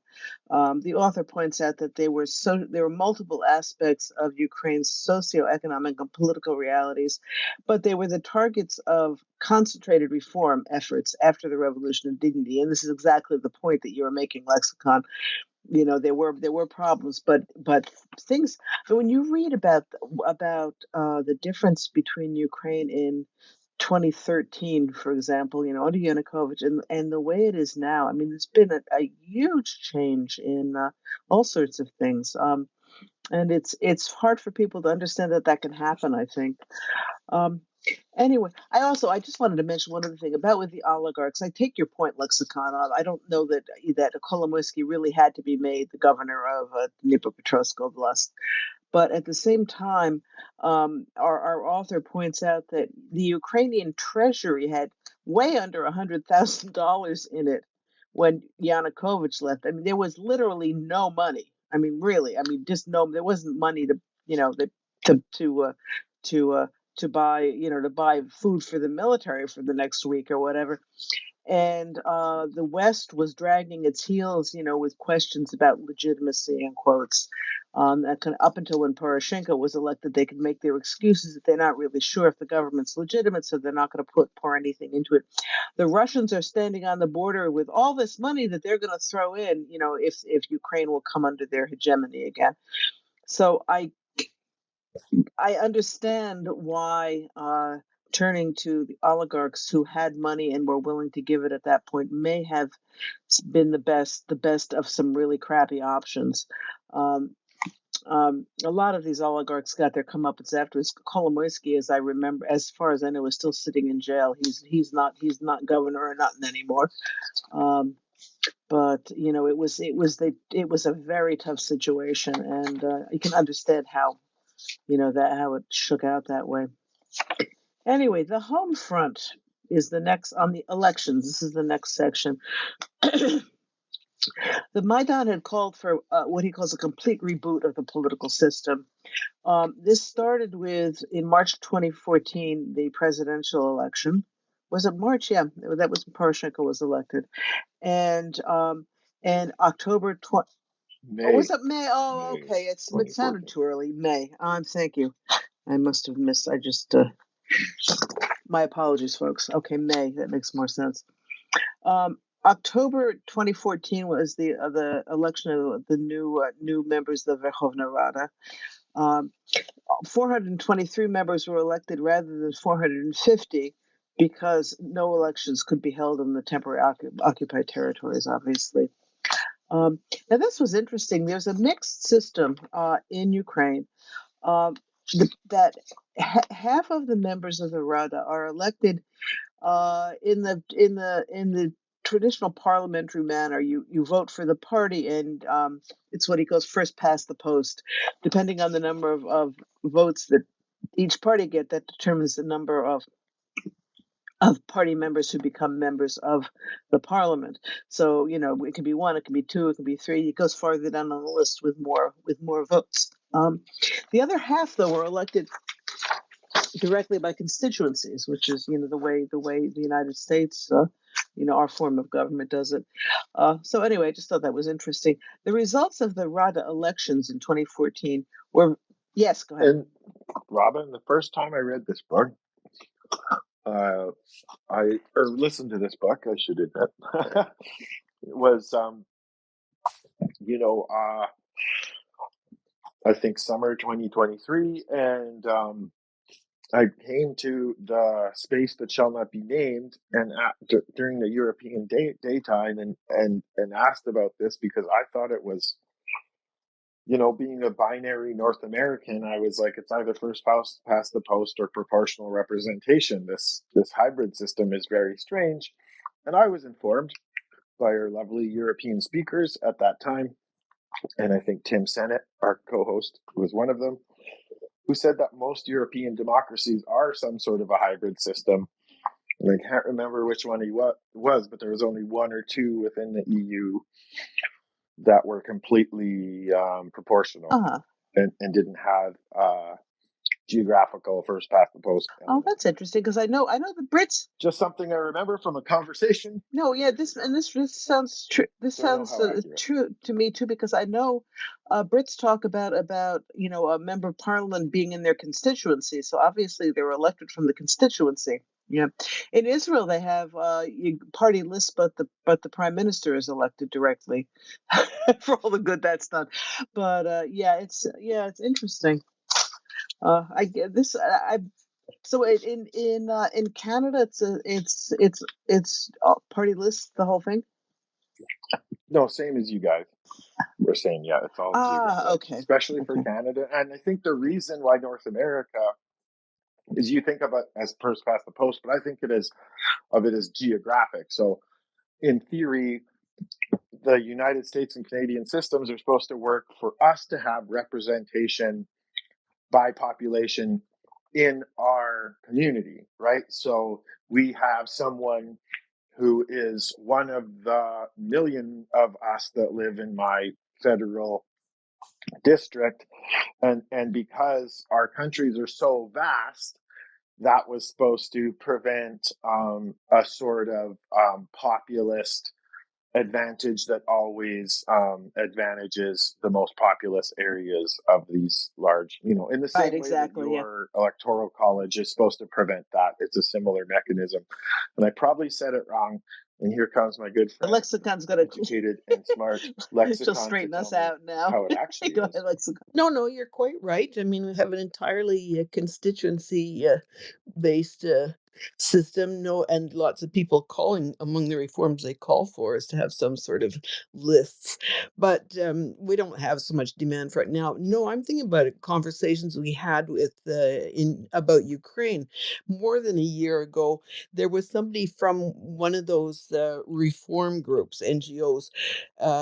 We were talking about the proposed reforms for the Ukrainian system, and this guy said that people in his group wanted to go to completely, totally list system, and he thought it was way more clean.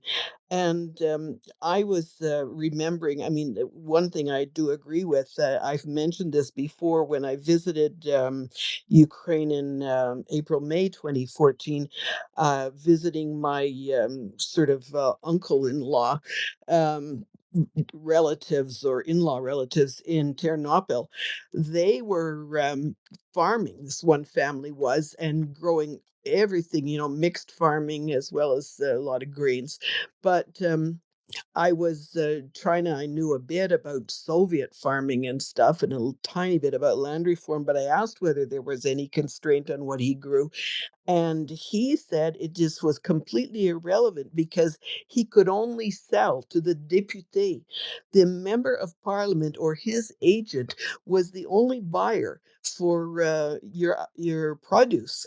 And so it was completely fixed as far as he was concerned. You were a price taker, as it were. You had no market at all. And so there was just no incentive to really I don't know, go in one direction or another, or at any rate, he had no choice whatsoever. But so I can understand why. And so it sounds like this is, that gave me an instant insight into what people were talking about when they're talking about reforming the system.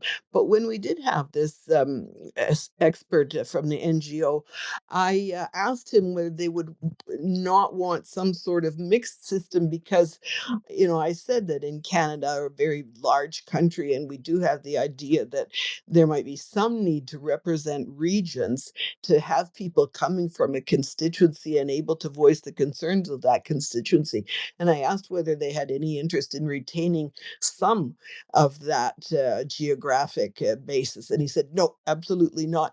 And I think that this corruption in the pork barrel, favoritism and so on, that or the accent, the way that the députés or members of parliament use their position, had been using it for decades as a source of, as a way to make money. Profiteering on, among other things, produce in their own constituency, had just completely turned these people off, soured the concept of any sort of so-called geographic location. It was just a source of pork barrel, of corruption in their eyes. So I thought that was pretty interesting. I don't know where the debate's gone since then. That was over a year ago that we had that person on speaking. So that's pretty interesting. Yeah, it goes to show you that if people want to be corrupt, they'll manage to do it in whatever system they've got. Yeah, I was going to say that. They'll find a way, because if they're not doing it through pork barrel constituency stuff, then they will do it via the party and big macro national politics, party politics stuff, which is, on the limiting factor and the corrupting possible factor in terms of a completely proportional system, right? Who are these parties? We have these great constitutions and everything and all these laws that govern our land, but really in the end, these political parties are completely independent institutions that have their own laws, that have to operate within a national law sphere. But in the end, I know for you guys, Republicans and Democrats, there's this large opaque organization that sort of has its own ideas and isn't governed by any rules, and those rules can be changed at any time in a way that our laws and our constitution cannot. This has nothing to do with the book, but Well, let's go with it, Lexicon. Well, yeah, I was quite surprised. I just recently found somebody introduced me to somebody, a Ukrainian guy, who I'm following on Twitter now, and another Volodymyr something or other. I'll look for it, but maybe tag you guys. So I've been reposting his stuff. So this guy is a member of a party in Ukraine that is sort of a socialist or progressive or workers kind of party, anti-communist, he puts right in his Twitter byline. But he's trying to build a party that represents, what Americans would call middle class people or ordinary people, workers. And anyway, so in some of the posts, maybe in a pinned one, he says they're the only party in Ukraine that actually has A party constitution, members who pay a membership fee and they vote for the leadership and so on. And all of the other parties are simply constellations around some big name, including the president's party and all of the other old ones. And he's calling for Ukraine to develop more true parties that have a platform to which supporters can adhere, and that he says that's essential for democracy, that a true party system develops.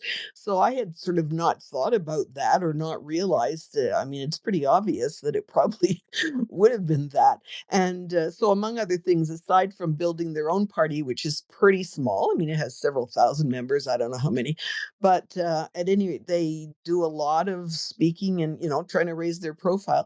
But talking about the necessity to have party politics of this sort, where people are adherents to some principles and and a platform that makes proposals to the voting population.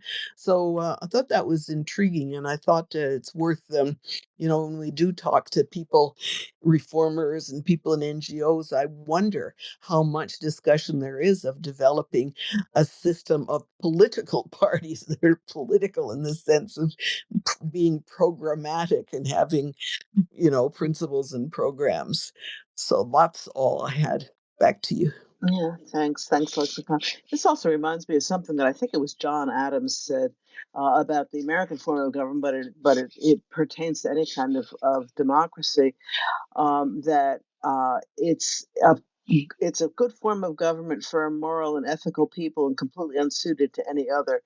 And this, this is, I think, in Ukraine we see this, that it was the strong civil society that grew out of the Maidan that that made it possible to change things. It wasn't the parties themselves, and without that civil society, you can have as perfect a party structure as possible, but if people are not going to behave in a moral and ethical way, it's not going to do a lot of good. So, for whatever that's worth, I think Ukraine is on the right track in with the strong civil society. That's what we could use more of in a lot of countries. Anyway, Well, and it's what's preached on by our friend Dr. Snyder is more involvement, more involvement. Like, we have to have a strong civil society, and it also, the next step is that civil society reaching its clutches into these party apparatuses that are long-standing democratic institutions that we need. That I think there's a pretty good example of a long-standing democratic grand old institution south of the border here from me that has been co-opted by non-democratic principles, gee, I wonder what you're talking about. characters. Trump. Oh, thank you. Sorry. Yes, you know what? Isn't it nice not being a 501c3 anymore, folks?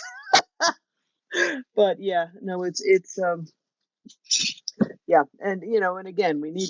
Oh, sorry, as I'm throwing things on the floor, we need to focus on individuals doing the right thing. That really, and once the individuals do the right thing, then the groups can do the right thing also. Um, anyway, all right. The hard part is that all the individuals have to learn how to do and then do the right thing. That's the hard part. I just finished on freedom and I was like, that's inspiring. It's never going to happen. Oh, yeah, but at the same time, it's at least it's aspirational. If people realize that this is a way we should be heading in, that's worth something. But yeah, I do know what you mean. But let's get back to. Oh, actually, okay, James, let's go to you first. Then we're going to go back to the Rada elections of 2014. Go ahead, James. If you must, but we could talk about Timothy Snyder for president, because I think as I listened to the government chapter, which is the last and the concluding chapter of his On Freedom book, I realized he has all these platforms built in, and they very well echo, as far as I'm concerned, what and not entirely, because he's focus more on the social aspects, but reflects really well Ben Tallis's neo-idealism. So I see some similarities there, and he's got the right idea about how to, what the values of government and what the functions of government ought to be. And I'm very supportive. If he ever did run, I would vote for him. I'd volunteer to help as I could. Uh, But oh, he's not James. gonna. Oh, He James. ain't a gonna. I know he's You a have, and complex guy. you Now haven't you're been putting around him on enough a academics pedestal. either. You're doing what he says not to do. No No, leaders. No no. leaders, Also, James. Back to the drawing board. also, We got to do it ourselves. That's what the doctor will tell us. Okay, also true. elect him. That's my But decision. also, academics are incapable of making decisions and moving forward because they're so busy looking at all sides of any issue. I think he would be a great ideologue to guide the right leader. But I don't. I've spent my whole life with academics. I don't want them running my life. Sorry. Can I say that we should Yeah. run on a platform of Snyderism then? Yes, that works for me. Yes. Good. All right. Back to Ukraine, folks. Okay, so the Rada elections in 2014, as he says, were very encouraging. The Communist Party, which was pro-Russian, I love how the communists are pro-Russian with Russian fascist regime. It's just interesting. But anyway, the Communist Party didn't get enough votes to be represented altogether in the new Rada, and Svoboda and Pravi Sector, both far-right parties, both got under 5%. So they were represented only by a few MPs that had won in majorities in specific constituencies. But so basically, the Rada was a good centrist bunch of people who were going to work together. And this is, this was a very encouraging thing for the future. The other important thing that our author points out here is when looking at the results of the election, who voted how, that Ukraine's traditional east-west electoral divide had all but disappeared. The voter preferences were no longer defined by region. This is something that the Russians had tried to capitalize on. I think that probably it was less prominent, uh, actually prominent than it was made to seem. But at this point, the country had pulled together, and people were voting for the good of the country, were it not for not for East versus West interests. What I find interesting about this is Poroshenko, when he ran for re-election against Zelensky, he tried to trot out a lot of the old East-West divide, the Ukrainian-speaking patriots versus the Homo Sovieticus, and Zelensky as a Russian-speaking person from the East was probably too cozy with the Russians, and it fell totally flat. So if we don't believe what our author says here, Poroshenko showed that it was in fact the case that was a very bad uh, um, a very bad technique at that point, and he lost by over 70% of the vote. So anyway, okay, so we have a new Rada. Arseny Yatsenyuk of the People's Front was they had the largest proportion of the popular vote. So he was made prime minister.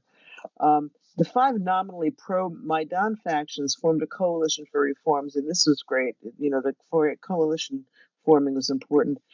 The country was in a critical state facing military aggression, economic class, and as Wynnyckyj says, temporarily at least, Ukraine's political class united in a singular understanding that its state and society required reform. Now was the time to institute it.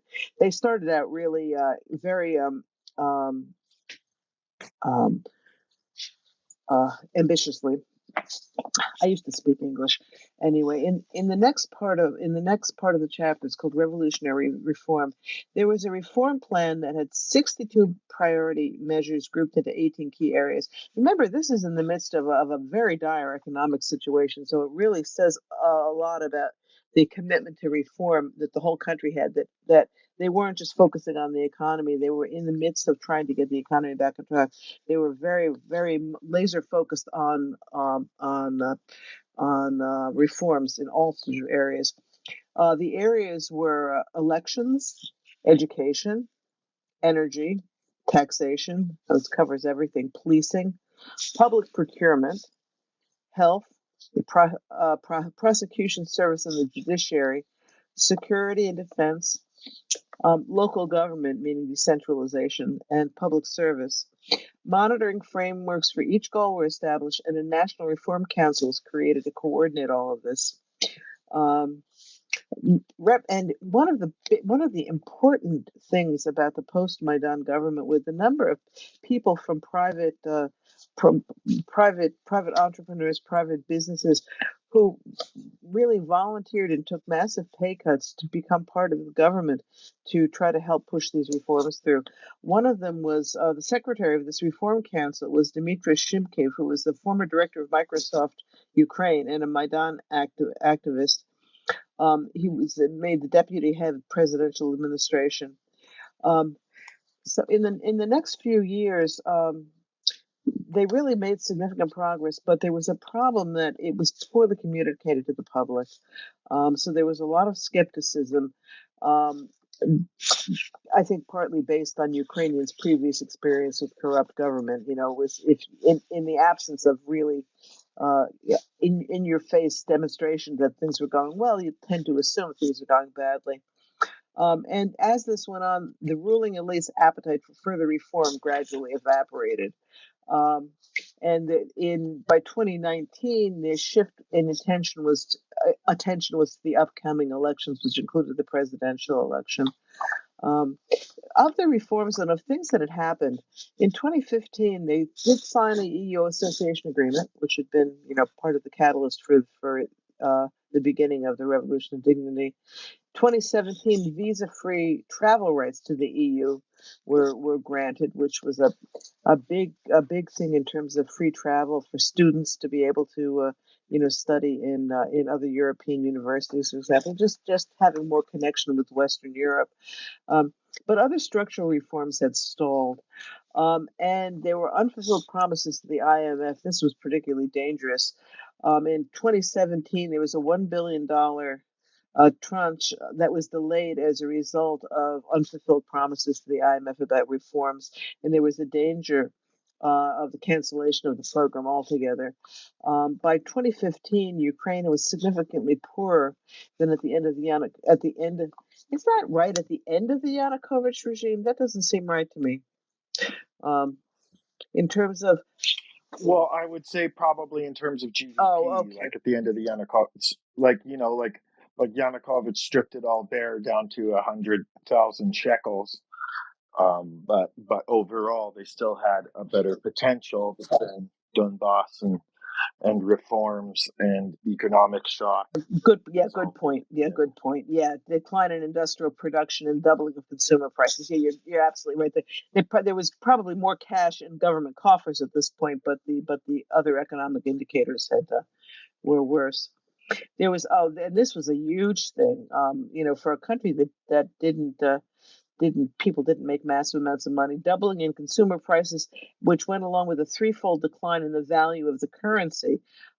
It was at the beginning, it was 8-1 hryvnia to dollar, and it ended up going to 25-1, which, as I noticed, better than it is now. Still, it's over 40-1 at this point. Which brings up for me a tourist snafu that I can help you avoid. Oh, do tell. For any of our listeners to go to Ukraine, which is to not brag about how cheap everything is while you're visiting Ukraine to Ukrainians, because they have recently, in the last decade, gone through a couple of huge price shocks. So as nice and inexpensive as a European visit that Ukraine is, don't mention it to Ukrainians, because it's been a rough road. Yeah, no, this is a very important point, and Ukrainians are living on Ukrainian salaries, which are a whole lot lower than what any of us coming from other countries, from the United States or the other parts of Europe, are making. So yes, it's cheap. I mean, it's a playground if you go in there with dollars. I mean, and I felt great spending money because I was putting it into the Ukrainian economy. But yes, it isn't. It is not so cheap for Ukrainians living on hryvnia.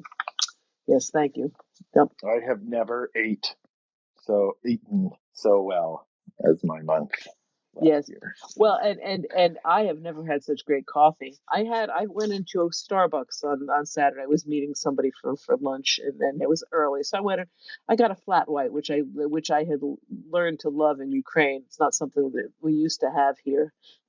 Will tells me it comes from Australia, but anyway. So I go in now. When I was in Ukraine, I was getting flat whites for the equivalent of probably about $1. Well, in Starbucks, the same thing was almost 8. So yeah, it's just a different and the $8 probably represents more what it would be like for a Ukrainian to be maybe not quite that bad, but still, it's a very good point. Don't be an ugly American or an ugly Canadian or an ugly German or an ugly Brit or whatever when you go to Ukraine. Spend your money there, help the economy, but don't tell everybody how cheap it is. Don't tell other Ukrainians how cheap it is. Good point. Okay, and one of Tell everyone everywhere else how cheap it is so that they go and yes, volunteer. exactly, and tell people, and I've said this before too. You don't we don't need tourists in Donetsk, right? But if you have money to spend, go spend a week in a resort in the Carpathians. You'll have a great time, and you'll be supporting the Ukrainian economy at the same time. You're helping get jobs for people, and the tourism industry obviously has suffered a lot, and so go there, spend your money. Don't get into trouble. Don't make sure you have medical insurance so you don't have to. You don't take it. You're not taking out by having medical care in Ukraine because you get hurt or something. But yeah, go spend your money. And I was just talking with somebody today, a student of one of my many Ukrainian teachers, who was debating whether he wanted to go to Ukraine now or not. And one of the things that I pointed out to him, and it's something that people don't realize who have not been. I mean, in Israel, it's like this too. Um, Ukrainians are doing their damnedest to live normal lives in a very abnormal situation. But as Adam, I know will know, you're in Lviv on a Friday night. You go out to a bar, you can go to a great restaurant, you have a great time with your friends.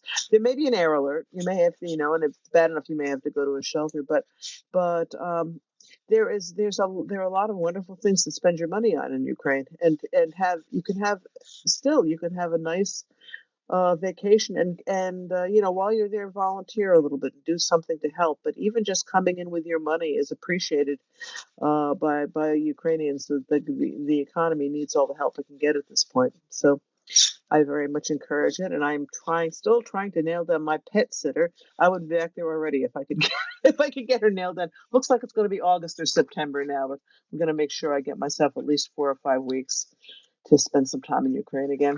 And I would say, statistically speaking, you're much less likely to be hit by a shahed in the Carpathian resort than you are to be smashed by another car on the freeway on your way to work every day. Absolutely. Yes. The only danger you have in a resort in the Carpathians is you're going to gain 20 pounds by the time you get home.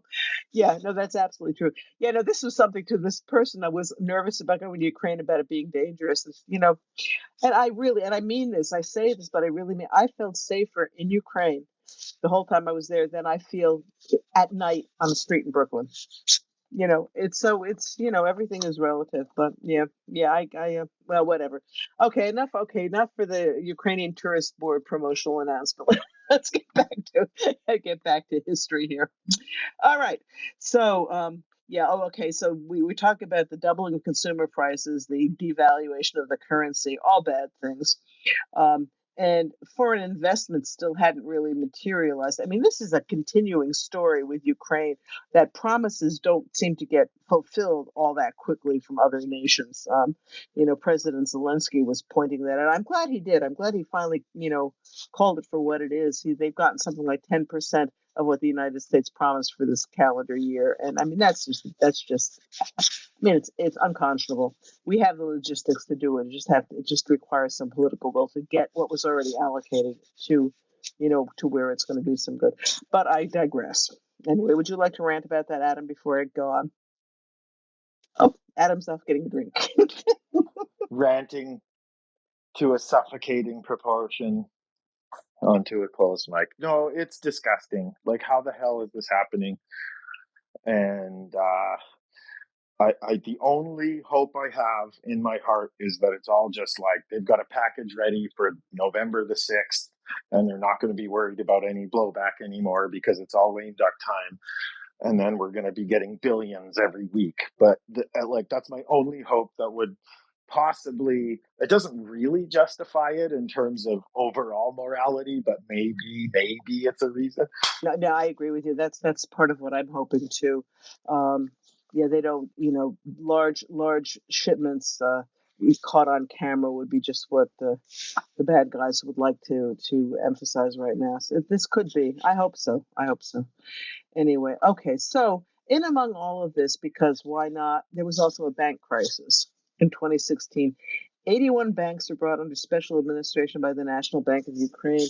The state guaranteed deposits only up to 7,000 USD. Larger deposits were lost completely. At the end of December in 2016, Privat Bank, which is the largest in Ukraine, was nationalized due to insolvency. This is Kolomoisky's bank. And it amazes me, Adam, too, because this Privat Bank is still around. I couldn't believe it when I was in that space that will not be named, when I was doing some of the, delivering money to jobbers in Ukraine to supply things to the military. I was astounded to find that I was wiring money to Privat Bank account. But anyway, it's still around, but it's not it's not owned by Kolomoisky. It's nationalized. Yes, exactly.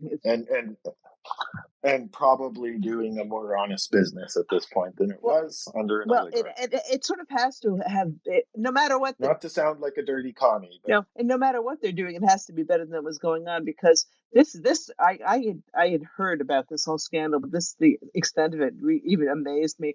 So it turned out, as he says, that it never really had been a legitimate bank. Over 90% of the loans, 90%, was unsecured credit to businesses owned or connected to the founders. In other words, oligarchs Ihor Kolomoisky and Hennady Boholyubov. That's not a bank. That's a I don't know what you call it, but these were money depositors' money that was a pyramid. Yeah, scheme. something like that. Yeah. Anyway, you have a note here. Oh, my thing fell asleep. Yeah, pyramid scheme. See, that's that. What's my You note? say risky mirror rots from the inside. Yes. I know this one off by heart. Risky mirror rots from the inside. So I was just going to make the point that,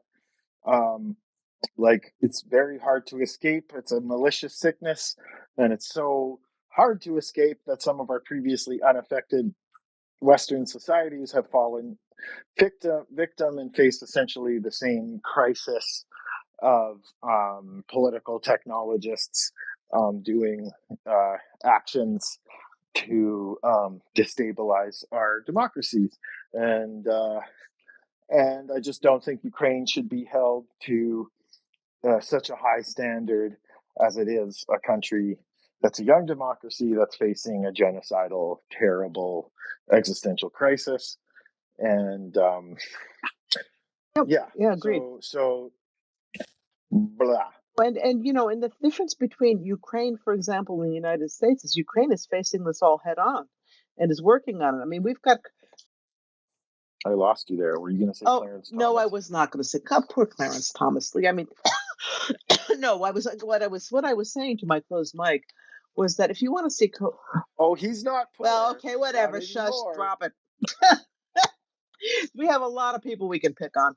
I mean, it bothers me picking on Clarence Thomas because he's the big black man who there's a little bit of triumphalism about that really disturbs me. But anyway, but I was saying the housing department in New York City, if you want a housing permit, you better be prepared to give a gratuity to the inspector. That's how it works, So, and everybody knows that nobody does anything about it in Ukraine.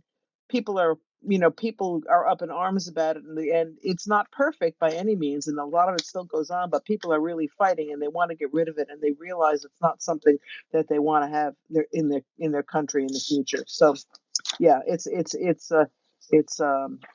it's hypocritical to. I think there's something in that New Testament of you guys about not looking at not taking the speck out of your neighbor's eye before you take the log out of your own, or something like that. Well, anyway.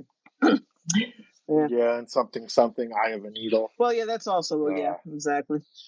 Yeah, but No, Jesus was a quotable yeah, quote. not to pick. Sorry, I didn't realize that was part of that whole thing. Also, I just felt that he was one of the most obvious examples that one could cite. But Yeah, no, that's true. fair enough. That's true. I'll drop it. Now we'll find a list of corrupt U.S. officials we can go through next time. Hopefully we'll be out of office, some of them. Anyway, okay, so all right, let me just see. Oh, okay, so we've got okay, yes, Kolomoisky, it turns out, was this was his bank, and he was bleeding the money out of it. Now the interesting thing here is, where were they tried? They weren't tried in Ukraine. They were tried at the High Court of Justice in London. And there were several prosecutions of oligarchs that were brought in the UK, not in Ukraine. And part of this shows they brought them in the UK because of the slow pace of judicial reform. There was no confidence that these guys could be convicted in Ukraine. Still, this was one of Poroshenko's real failures. How long it took to get the judicial reform in place. It's gotten much better now, but it was, it took it way too long. Yeah, go ahead. Well, and I think it directly relates to a couple of the episodes in the beginning of season 2 of Servant of the People, were even the most. Supposedly, they found one judge who wasn't dirty, and he was just the smart kind of dirty, where he was waiting for the big payout at the end, so he didn't take any bribes until the big one. And exactly. Then they also got, who did they get? Then he tells his whole family off who wanted him to be corrupt the whole time. Right, exactly.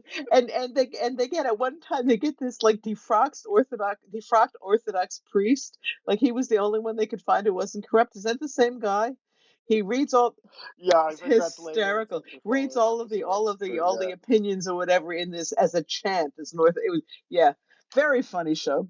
Makes me want to go on IMDb and compare the broadcast dates of those episodes. Yes. And production dates of those episodes to what he's talking about in this chapter. No, it's very true. I mean, anybody who thinks that was not intended to have an effect on really what was going on is a fool. And anybody who thinks that third season had nothing to do with Zelensky being elected, Yeah, and political. Yeah, exactly. But it also, like, from the start was high political satire. Like, it was never really.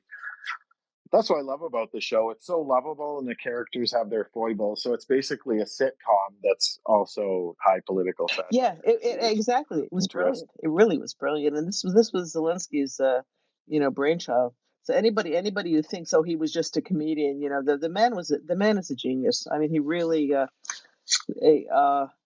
He had all the chops he needed for the job that he took, and this is why he's been so successful at it. Anyway, all right. Okay, so late 2017. Okay, 2014 was the revolution, right? And one of the big things, if you remember the dictatorial laws, one of the laws was it made it, a high crime to report on judges' spending habits. We remember that. Well, it was late 2017 that a new Supreme Court was finally appointed, and even then, unfortunately, a number of people who had been rejected by an independent anti-corruption bodies were still appointed as lower court judges, even though they were not able to explain their wealth accumulated earlier on. So this was still. Things were not perfect. In the meantime, there were interagency squabbles between the National Anti-Corruption Board and the Special Anti-Corruption Prosecution Office. And this was squabbling and territorial squabbles endangered the next installment of the IMF bridge loan. This seemed to happen a lot. I mean, this is, I guess, part of trying to build a government from scratch like this. We had this during the early days of the invasion into the Donbass, of SBU and the Armed Forces of Ukraine getting into territorial squabbles because they both had, were fielding soldiers on the front lines. This is, as I said, this is building a new system, a new government under duress. These kind of things will happen. So anyway, in all of this, many Ukrainians saw the changes as being too slow, which was I think a valid point. They also understood that the removal of high level Yanukovych functionaries was not the same thing as eradicating corruption. You could put new people in and they could be just as corrupt. Poroshenko was accused of stalling anti-corruption initiatives. And some people thought he'd really just taken over the old oligarchic system of wealth extraction. There were, I'm not sure how much of this was actually the case, but there were definitely questions about exactly how committed Poroshenko was to rooting out all of the corruption. I mean, Poroshenko was an oligarch himself. I mean, he makes chocolate, so it's a more palatable oligarchy. But he was possibly tainted by some of that himself. Yeah. He's a confectionery capitalist. Yeah, like and Russian chocolate is really good too. I have to say, a little too sweet, but really good. Yeah, but yeah, it's interesting. These anti-corruption activities they've got. I like that I'm able to cross-reference some of the books that we've done, and we've done enough of them now that I don't remember exactly which one mentioned this, but an aspect that I think Hretsyak mentioned about Ruski Mir and the corruption is that the hardest thing to break about it is that it's from top to bottom of society, and it's endemic, and everyone is complicit, right? So everyone either gives bribes or receives bribes, and most both in some of their professional capacity. This is how the Soviet Union worked. This is Ruski Mir, right? And it was Fitziak because he, or maybe it was Marcy, sure, because it was a young man in Dnipro who started an anti-corruption business association in which he agreed, with his people in this situation that like they couldn't do business without giving bribes, but they in their professional lives refused to take any bribes any that's further. right. And that's what it takes is complete society value, so I mean I don't really like Poroshenko that much. I think he's an oligarch. Like I said earlier in the episode, I'm glad that Ukrainians did the right thing, and now he can be an interesting historical figure, and we can analyze his legacy in the past. And he didn't become the next Yanukovych, the next Hoyla in Ukraine or whatever. He wasn't allowed to do that. We got a new guy, turned out pretty good. But these legacies need to be analyzed and whatever, and very nuanced, to say the Yeah, least. it's certainly true. And one of the things that has been pointed out too was the election of Zelensky, where Poroshenko lost, said congratulations and left, and there was no revolution. There was no attempt to steal the election back or anything. This showed the maturation of Ukrainian democracy, that everyone accepted it, that this is what happens is there's an election and whoever wins becomes the next president. That can't be assumed in Russia, for example. I mean, in the kind of government that Ukraine was just emerging from, it was not so simple. And we had before Yushchenko, Yanukovych, this Kuchma said trying to put Yanukovych into power regardless of who won. What's going on in Belarus? So it's a quiet thing. It's people don't, nothing happened, which was quite remarkable in that situation also.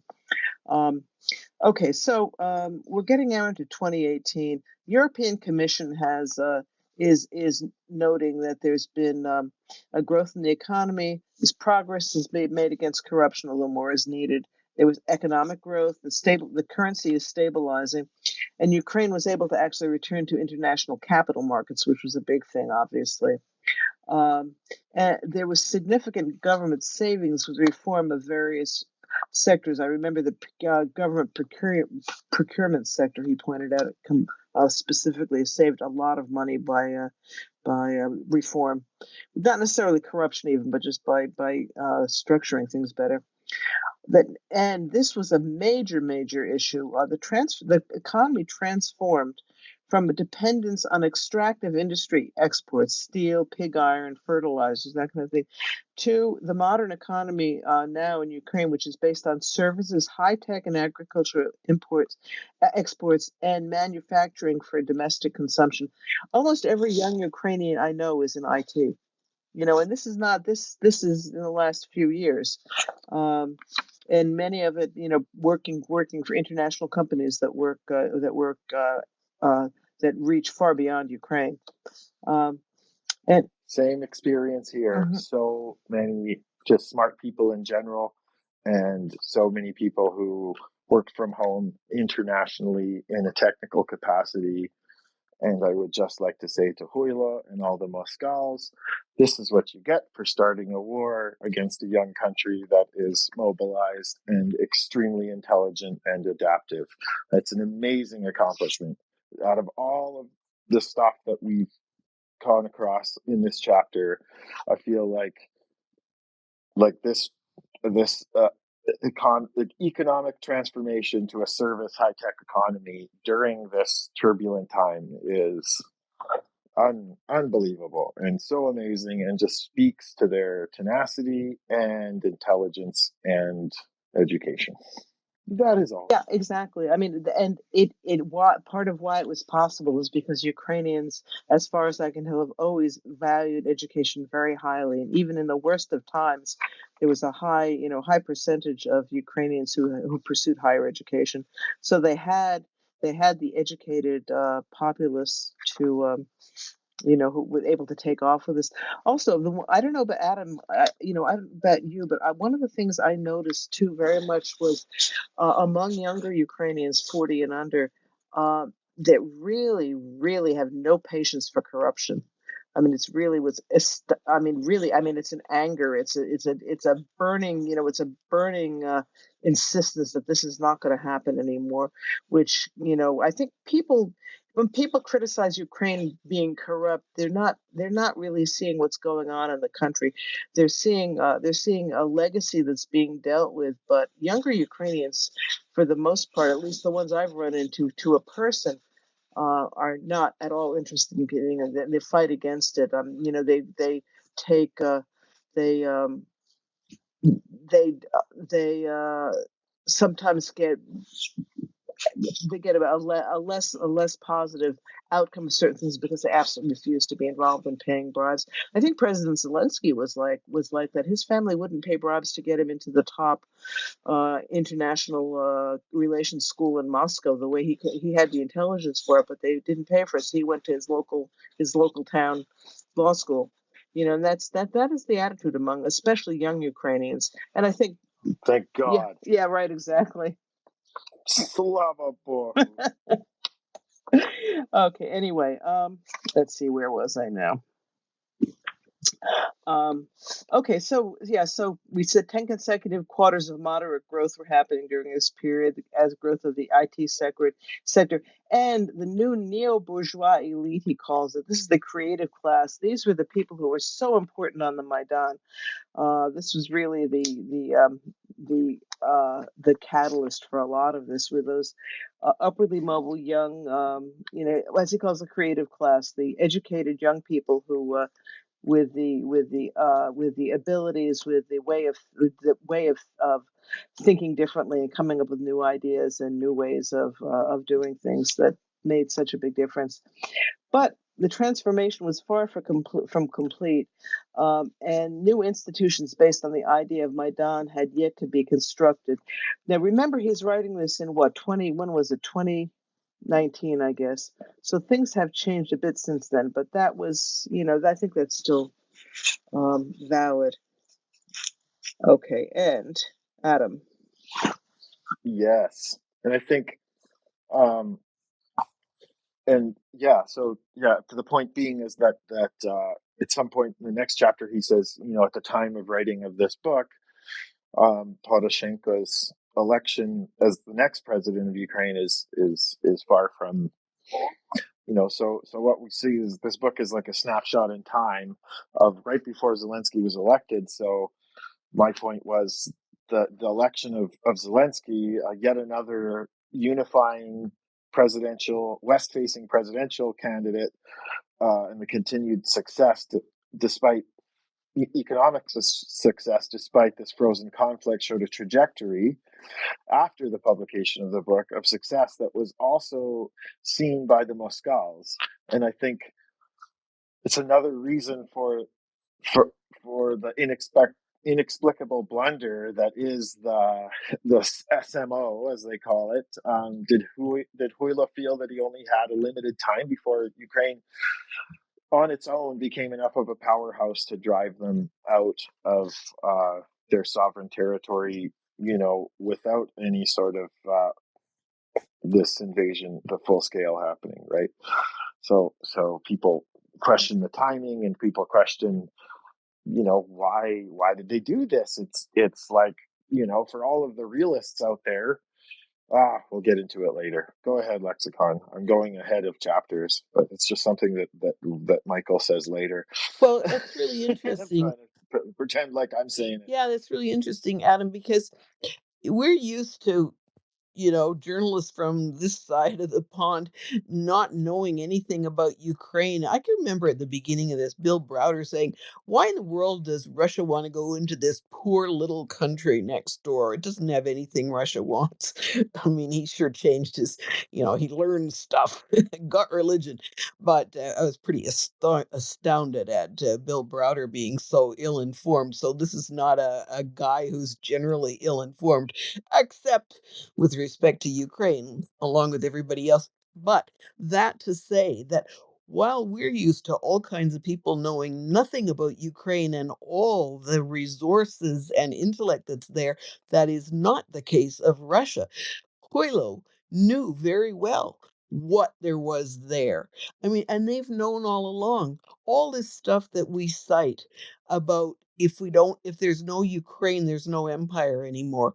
The years, decades, centuries of relying on Ukrainian know-how, skills, creativity. I mean, that was true during the empire, and all kinds of Ukrainians were obliged to subdue their Ukrainianness to work for the Tsarist administration, and there were disproportionately high numbers of Ukrainians working throughout the Tsarist years, the imperial years, and then under the Soviet Union, we're always saying Ukraine was the brains of the Soviet Union. So Russians really knew and know that there is a pool of tremendous ability there. And when they say, "Oh, give up Ukraine, how could we ever do it? It's our heritage, it's our source." The fact is that they know damn well what it means. I mean, you take away the crown jewel of some place, some empire, and its contiguous territory to them. So I think that you're making a really good point that Hoylu knew damn well. As you say, it was only a matter of time before this became this stunning example standing on its own 2 feet and rejecting any association with Russia whatsoever, which is precisely what it's gone on to do. But I think that that's really true. To Russia, Ukraine is not some backward backwater, no matter what the Solovyovs and Skabayevs and Simonians say. They know damn well what Ukraine is, and they know all kinds of stars, big names, scientists, including in their space program, for example, came from Ukraine. And Ukraine was just known to be a source of know-how and ability and capability. So yeah, I think it's something for us to remember, and that's part of why they're so afraid of Ukrainian independence. Back to you. Well, it's because, yeah, it is, and that's such a great point, and I think it's because too, like, Ukrainians have struggled throughout all of their history, and through this Cossack kind of legacy and this constitutionalism and this very early adoption of democratic principles, um, is a threat to the politics of the Moscow Empire in whatever form it takes, but it's also a source of power for them because their own people are so downtrodden and so slavish that they don't have that same kind of ingenuity that just comes from this the borderland, as Hutsak would put it, or the wild steppe, the wild field. That's what it. Yeah, exactly. Yeah, I think this is, as you're saying, Lexicon, this is a large part of it. And the other issue, first of all, Ukraine was the brain trust of the Soviet Union. They could not have done what they did without the Ukrainian administrative class and scientists. Even a friend of mine was pointing out, uh, if you look at the entertainment industry in Russia, there are an awful lot of Shrilis and Enkos. The Georgians and Ukrainians were a big part of it, and it delights me that they've cut themselves off from all of that. It's um, as my grandmother used to say, cutting off your nose to spite your face. They have Russia is destroying itself, and they have managed to remove any of the imports that had added to their society by attacking Ukraine and Georgia. Um, anyway, so with that, um, the Chapter yes, well, 6. the ideas and possible institutions, origins, and broader impact on European civilization will be the focus of part 2 of this book. And our notes, I said we'll deal with that next week, but not. We're going to start dealing with that this week. So, anyway, yes, we are now going into the introduction to part 2 and chapter 6. You said, right? Is that what it was? This is chapter 7 actually. This is. Now we're going into the analysis. Wynnyckyj puts on his hat. That's correct. I was just a test. Oh, thank you, dear. Good job. You passed.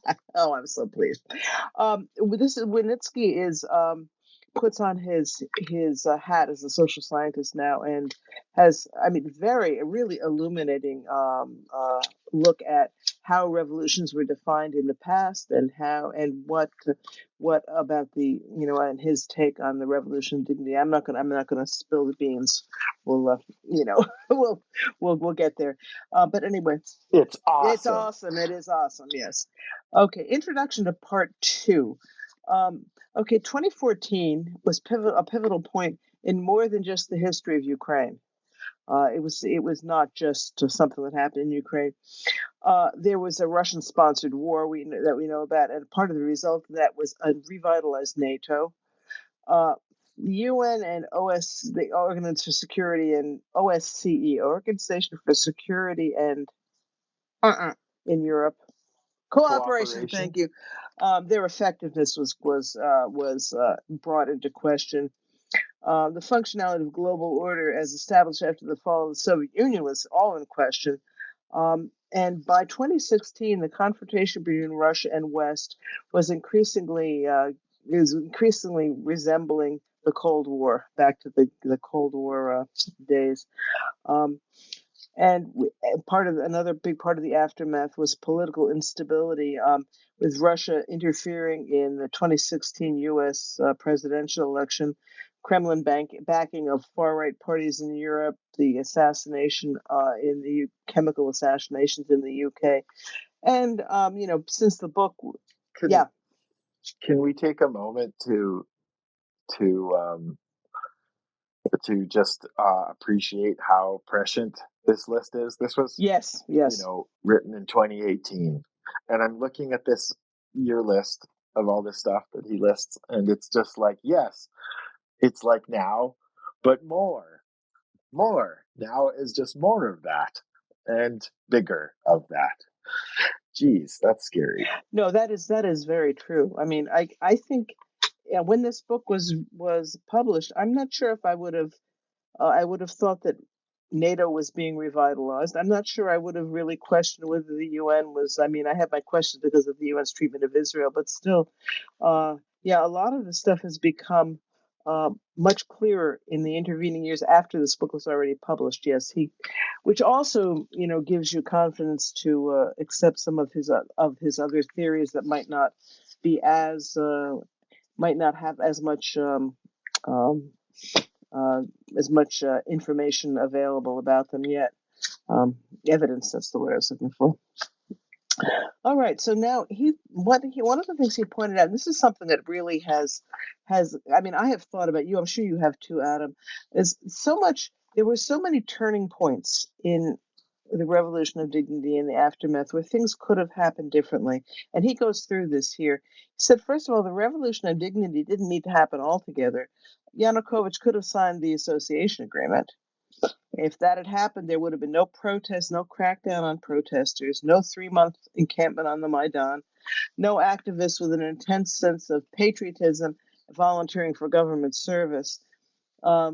So, it'd be interesting. I mean, what Ukraine would have been like if Yanukovych had just signed that association agreement and none of this had happened.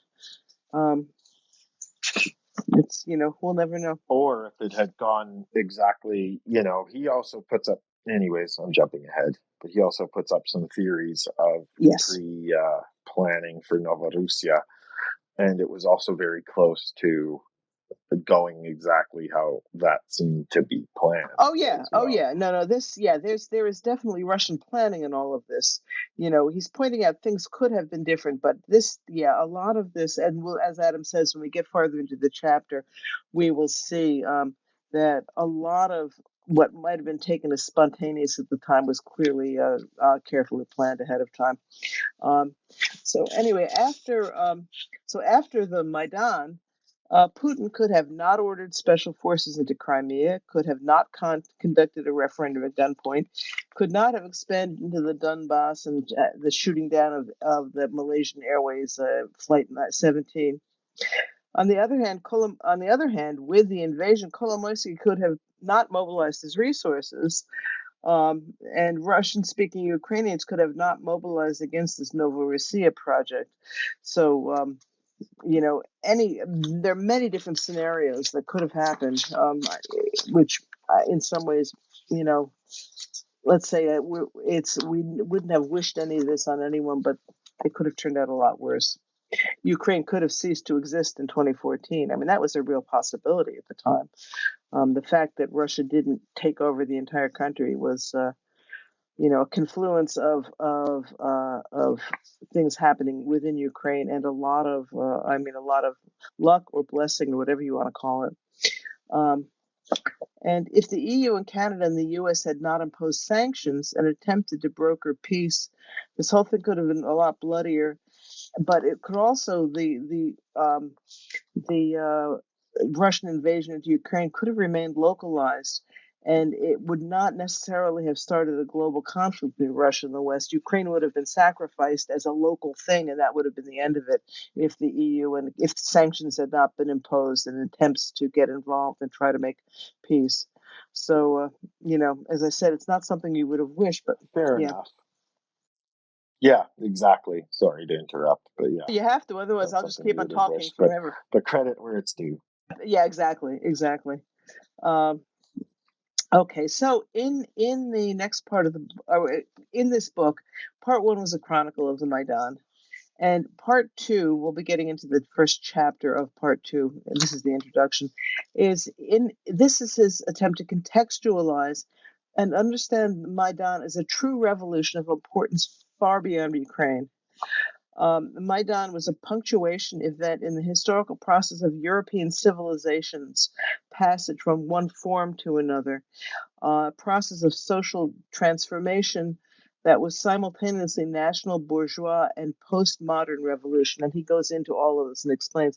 I must say, when I read these bullet points like this, I didn't necessarily understand exactly what he was talking about, but hang in there, and it becomes very clear as we read on. He refers a lot to Hannah Arendt and her description of what makes a great revolution.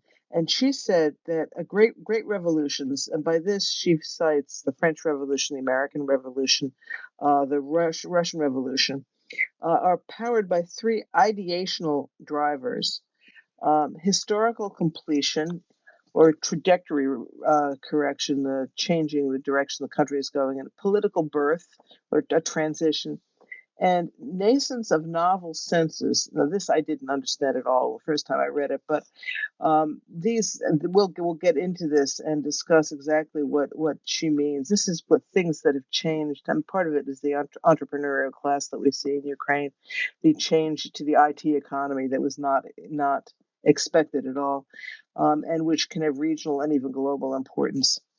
So these will be the subject of the next three chapters. And then we have the final chapter, Implications of the Revolution of Dignity for the future of both Ukraine and the region. Ukraine offers a unique window on what civilizational development of Western modernity could entail, and is really a model that other countries could profitably look to in their own developments. So with this, I'm going to go back to Adam for comments, and then we're going to start chapter 7, Making Sense of Maidan and Russia's War. Over to you first, Adam. Well, really got to read Arendt, because all of these books that I've been reading lately seem to rest on Arendt, including lots of Snyder stuff, lots of Krysiak even mentioned it. So yeah, got to read some of that Arendt. That's all I would say about this. Yeah, no, I agree. I have a copy of The Origins of Totalitarianism on my massive pile of things I need to read. So it's she's was clearly a very important thinker in all of this. All right, chapter 7, Making Sense of Maidan. She's the anti-Eileen. Yes. Oh, very good. Yes, very good. I like that. Yeah. Okay. So this chapter, chapter 7, is a review of several approaches to the in quotes Ukraine crisis, and an alternative was presented. This I like the way he did this too. He refers to this chapter as the Ukraine crisis, not that he thinks that it's a crisis in Ukraine, but that this was really what a lot of these theorists. They focused as though this was something that had only to do with Ukraine, not even with Russia necessarily. And this he points out the fallacy in this, that this was not a localized issue in Ukraine. This really is a global change. Okay, the prevalent theory, which we all are well too acquainted with, is that that what's going on in Ukraine is a proxy war. That it's a territory of a struggle between two external agents: Russia, the EU, NATO, and the U.S. Who exploded domestic divisions in Ukraine to cause regime change and to cause a military conflict, rather than ascribing any agency to Ukrainians to have made any changes. I mean, this is this neo-colonialist attitude that a lot of people have. The historians, this is divided into two groups of people who hold these views. One is historians who say the divisions in Ukraine are rooted in an objective past, and that influences the values and decisions of contemporary actors. So they're focusing on objective past, which is really anything but objective, about these external agents. Journalists and pundits focus on Putin and others, and personalities and decisions, but neither one of these talks about anything about Ukrainians having anything to do with this, really. Okay, so the alternative in Wynnyckyj's conclusion is that the Ukrainian Revolution was actually, as it was a revolution, the locus of agency was in fact in Ukraine, and the role of domestic Ukrainian agents was central. Um, and as he says, as himself as a participant in the events, it was clear that Ukrainians were not puppets fulfilling someone else's script. The only way, Adam, the only way you can really think this is if you have no clue as to what actually went on during the months on the Maidan. Yeah. My favorite way to explain this is via meme. And it shows, and it's like the supposed CIA funded coup.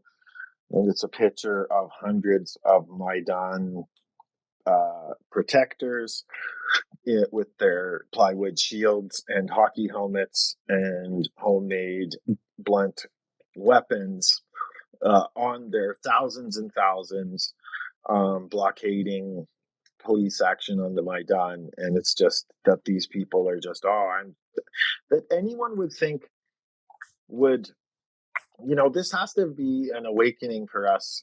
Like this whole chapter has to be an awakening for me to better analyze what I'm reading and how it is very much often from this realist great powers approach.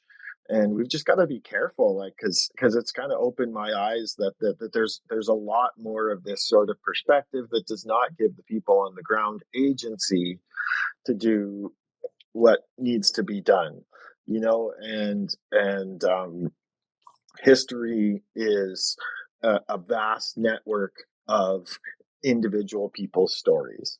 And if you think that you can, baseball freaking numbers game it, stats all of human history into these great power equations, then you're stupid and you should probably shut up.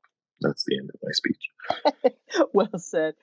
No, and the other thing is it's really insulting to it's the same thing as like Hungary is going to talk to Russia and they're going to figure out what to do about Ukraine.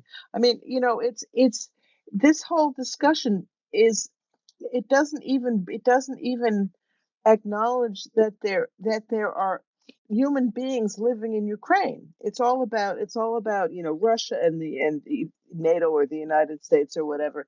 And the assumption is that Ukrainians are just passively sitting there taking it all, which as we were saying, you can't possibly think that if you know anything about what went on.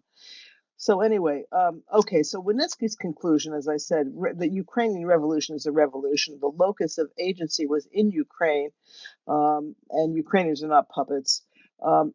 Any description of the Ukrainian crisis, the Ukraine crisis, is the epiphenomenon of global structural discord, or simply as a playground for Putin or some ephemeral West, leads, I like the way he says this, leads to an incomplete and or misconceived understanding of events and their significance. It means that you're completely wrong, I think is what he's trying to say. That's what I should have said at the end of my last sentence. Yeah, very good. Okay, so we're going to go, and this is a frustrating chapter because he goes through all of the explanations that are garbage, but it's important to go through them because you'll run into them. Okay, number one, Andrew Wilson, Ukraine crisis, what it means for the West. And as he points out, he's contextualizing this for a Western audience, but he, again, is one of those who talks about this as being a great power contest between the West and Russia. Ukrainians are given agency only as it relates to linguistics and political divisions, which are caused by historical contingency. So it's fed into Putin's position. Ukraine is not really a country. So of course it could not have a revolution of its own because it's not really a country. It's just an area that's sort of a no man's land that Russia and the West have fought over for centuries. And this also fed into the Civil War narrative, since Ukraine is not really a country, according to Putin. That any war that goes on with Ukraine and Russia is a civil war, because Ukraine is really part of Russia. People, you still run into people who really don't understand that Ukraine is a separate country, oddly enough. But anyway, so this was accepted analysis. Some of them are presidential candidates. Yeah, I know. God, hopefully, well, not for much longer. Anyway, yes. Oh, and yes, you make a comment here. Yes, offensive in its ignorance is certainly true. I think we're both saying the same thing here. Yeah, I think it's kind of more of what I was saying before. Yeah, it's just this realist great power, blah blah blah, Mearsheimer style ivory tower bunk is just it's silliness, and it seems like geopolitics for children. Yeah, exactly. You know what I mean? Because the real story is so much more complex, and it's so much more personal, and it so much more depends on agency of actors in the places that you're talking about, and just the idea that, you know, it's like it's the cookie coup d'etat, right? Like how the idea that Victoria Nuland somehow had a phone call and gave some cookies and then caused 500,000 people in the streets of Kyiv to risk their lives. Boy, those must have been some cookies. Yeah, man. Yeah. CBD cookies. Yeah, exactly. Know, yeah. Long And, the thing too that I must say when I read this stuff is these people, they must have known better. I mean, how could you be so colossally ignorant if you're an expert on this area of the world? You know, I think part of the reason that we get I hate to blame us, but we should always blame us. And a part of the reason why this happens is the audience, right? Like, they know they're not like Andrew Wilson had to, air quotes, contextualize for a Western audience. What that, read between the lines here. He had to dumb it down. Like, no, like, I could not pay one of my normal world coworkers or friends to read this book on their own, because it's just dense and it's to the point, but it's also very nuanced and very, very deep and dense. And so if you really want to get to the bottom of stuff, so this Andrew Wilson guy on his own in his coffee chats with his other professor friends probably has a better idea of what's going on, but in the end he has to sell books. And you know, here we go back to another reference to Idiocracy, but like, the way to make them smarter is to be smarter. So let's just not listen. Let's be smarter and not just take any of this stuff for granted. Yeah, exactly. And buy many copies of Fritzak to give to people, because Fritzak is an easily read book, and you read that and you understand what really went on. It's probably much easier to read than some of this crap. I'm sorry, these learned tomes from these Sovietologists. Anyway, okay, another one is Richard Savka, Frontline Ukraine, Crisis in the Borderlands. Well, again, here, Ukraine is the borderlands, not a country. To understand the events in Ukraine, he says, we have to ask questions in Washington, Brussels, and Moscow. Again, another one with this proxy conflict in Ukraine is merely as a battleground for contest between great powers. Yeah. Anyway, Adam, you have a note here. Yeah. Wynnyckyj does a great job of making it all sound callous, self-centered, and entitled, but considering subsequent events, it sounds evil and complicit, right? Stuff that, and it's just mind-blowing stuff that you might have read in an article in 2014 and been like, oh, end of history. Well, this is obviously, very cogent. New Yorker, have another latte. And, but yeah, now the mask is off, and it just sounds like Kremlin talking points. Yeah, that's nonsense. Yeah, that's right. It's a lot worse than just just In 2018, when the book was published, it's like, yeah, we're going to come across it later, but like there's just so much of this stuff that he's explaining that it's like, yeah. But realizing that if I read this book when it came out in 2018, it would have been less affirming and more mind blowing. Yeah, that's right. And you might have wondered whether he was making stuff up. At that point, we didn't realize, and now it's much clearer. This reading this book now shows how prescient Wynnyckyj was. He really had his finger on the pulse of a lot of this stuff. Yeah. Anyway, so part of the issue here too is, and we've talked about this before too, is that this business of the near abroad. Russia sees Belarus and Ukraine as part of its Slavic sphere of influence. The association agreement was an encroachment on Russia because of this. That the EU had no business, infringing on Russia's sphere. The clash of EU and Russian policies in Ukraine transformed the long simmering political crisis of that country into an international competition for influence and dominance. This was somebody from the Woodrow Wilson Institute. But as he says, this is more or less an exonerating analysis because it justifies Russian interventions into Ukraine as well. Of course, it's part of their sphere of influence, and the nasty Europeans, the EU, NATO, are trying to infringe on Russia's, sovereignty, even though it's not Russia. But that was really the attitude that somehow. Again, Ukraine had no independent agency, and it, that any attempt at independence, attempt at changing its trajectory away from that of Russia, was to some extent treated as though it was a legitimate concern that Russia had a right to be concerned about and had a right to do something about. We're not out of those. We haven't gotten rid of that attitude completely. It's still to this day, unfortunately.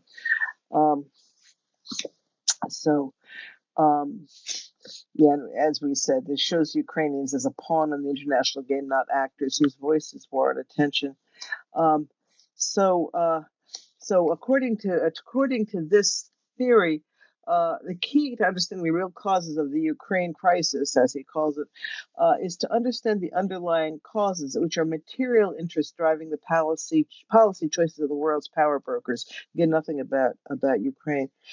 The next, Can I yes, just please take do. this moment to make a comment on the Audible narrator, who's awesome, and he's kind of more emotional than you'd find. Like he does, he really puts in the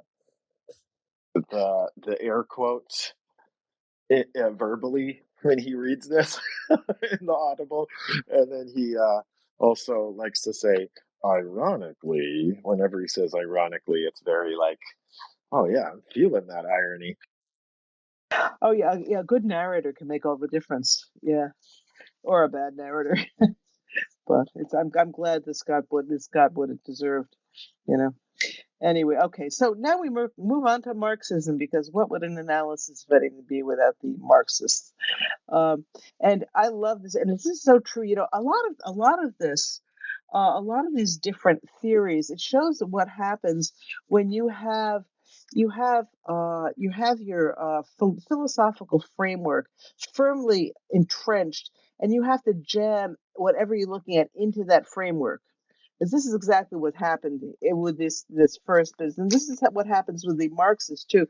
I mean, even more obviously, because as he says, the real cause of events in this theory are always hidden. So the real motives are in the material power interests of the conflicting parties. Oh, Yes, dear. can Yes, I please do this in the Hail Caesar communist professor kidnapper voice? The dialectic. The real cause of events is always hidden. Real motives to be the material power interests of conflicting global powers. That's brilliant. Yes, that was so much better. Thank you. Oh man, I mean, There's a GIF yeah, there's a GIF that you can, if you type dialectic into GIF, a Hail Caesar GIF comes up of that professor character going, "It's the dialectic," and it's basically been my rote reply to tankies on Twitter for over a year now. Just make fun of them, like when they say something absolutely ridiculous, you just throw it right back at them. Oh, is this part of your theories? gee, how did I miss that one? That's brilliant. I love it. Yeah, and this is okay. So Wynnyckyj is Have you seen Hail Caesar? Sorry, tangent, movie no. tangent. Speaking of commies, oh my God, watch Hail Caesar and then watch all of the other Coen Brothers movies. Thank you very much. That is all. Thank you. This is our little cinema recommendations tangent here. Anyway, no, and he talks about this. Clearly, Wynnyckyj really doesn't like this approach. He says it's a proliferation of pseudo academic falsehoods, which is exactly right. But and in looking at the Maidan, there was a belief that someone powerful must be pulling the strings because this couldn't be a grassroots phenomenon. I mean, this is Putin still. I mean, that was his whole thing the whole time. He couldn't wrap his head around the fact that Ukrainians were actually demanding changes in their government. It had to be, and NATO had to be, or the CIA or whatever had to be ginning it up. But when that proved wrong, when they couldn't say that someone's pulling the strings, the next thing was to say, oh, it's those nationalist radicals, all the Ukrainian Nazis, right? This was this became untenable when the post-Yanukovych government was put together, and it was formed with a bunch of moderates. The extreme right and the extreme left didn't get enough votes to have representation in the Rada, so. So they dropped that one. And Putin was justifying his aggression in expansionist terms, but that was all right. Again, this is the double standard. Okay, there was another theory that Putin invaded the Donbass to control the natural gas and oil deposits in the Black Sea, which, well, it doesn't really hold water because Putin never mentioned it, never brought it up. This whole invasion, he couched in totally ideological terms. Novorossiya, Ruski Mir, the brotherhood of Slavic peoples, all of this stuff. That Ukraine doesn't exist as a country; it really is part of Russia, and we can't live without each other. I love that. I'm not sure what that means because Ukraine certainly can't live with Russia, so I'm not sure about we can't live without each other. Reminds me of Zelensky's famous and iconic speech. Yeah, bez vas, right? Yeah, it's exactly Bez vas. without Without electricity. without you. Yeah, I've got. Without water. Without you. I had that stuck up on my wall for a long time. Where is it? But yeah, but anyway, and then he says, in the end, history will be the judge, and we will have water and light and food. Bez vas, without you. Yeah, that was a brilliant speech. I've never managed to find a recording of it. I've only seen it written. I can imagine him saying it, but if anybody has ever heard a recording of it, I would love to actually hear him reading that speech. It was ingenious and very true. And that's the whole attitude of Ukraine. Ukraine will do what they need to do because they don't want to have anything to do with Russia. They would rather, have no electricity, no water, no whatever, then have to be under the boot of the Russian Empire again. So, and Putin ought to understand that and go home, but that's not going to happen anytime soon, I think, unless forced to. Anyway, so this was also nonsense. He wasn't after the natural. He can't. No, he can't. He'd be dead. It's true. Just a symptom, because he's not the actual leader. He's just the head of the pimple, as it were. I like it. Yeah. No, and the same thing was off this Novorossiya business. That Novorossiya was something from Catherine the Great and the Not So Great. Was a small part of eastern Ukraine. Putin took this term and expanded the geographic location quite a lot, and has tried to say that all of this part was really part of Russia, so they're returning. It has to be returned to them, which was just not historically accurate, among other things. But these so-called realists, Marxist realists, in looking at Novorossiya, they said, okay, these anti-Western ideological pronouncements. Well, really, this was really intended for the domestic audience, and the true motives have to fit with their theories of materialist motivation, meaning that he must really want it because of the natural gas and oil. It couldn't be for ideological reasons. It's value-based politics seen as a myth. The idealistic motivated social movements to affect change are totally discounted in these theories, which is obviously wrong. Lexicon. We skipped my note though. Sorry, Oh, wait, where was your note? I had a specific note there. I don't. Commies have misshapen, stunted Oh, I'm brains. sorry. Very Is the important. actual text of the Yes, note. important note. But but like once again to the prescience here, right? Like go ahead, Lexicon. Well, I really always question myself about whether I want to intervene on this stuff, but the easy enough thing to say is that I would draw a great big line between anything that has anything to do with Marxism and the realists, as well as Russia. So I don't think there's been anything Marxist about Russia since just about forever. And I've never seen one of even the people I admire a lot, even somebody like Snyder, for example. I don't think much of his critique of Marxism whenever it shows up. He doesn't spend a lot of time on it. This one I don't think is a very good explanation. Nobody understands what materialism is, and it's all very mechanical. And it's probably not time for me to do a lecture on what Marxism really is. But at any rate, the so-called Marxist critics within Ukraine are nothing but just Russia hacks. I've been working recently on getting some Ukrainians to come to a big conference in Montreal next year, and that's one of the ways that I met some of the.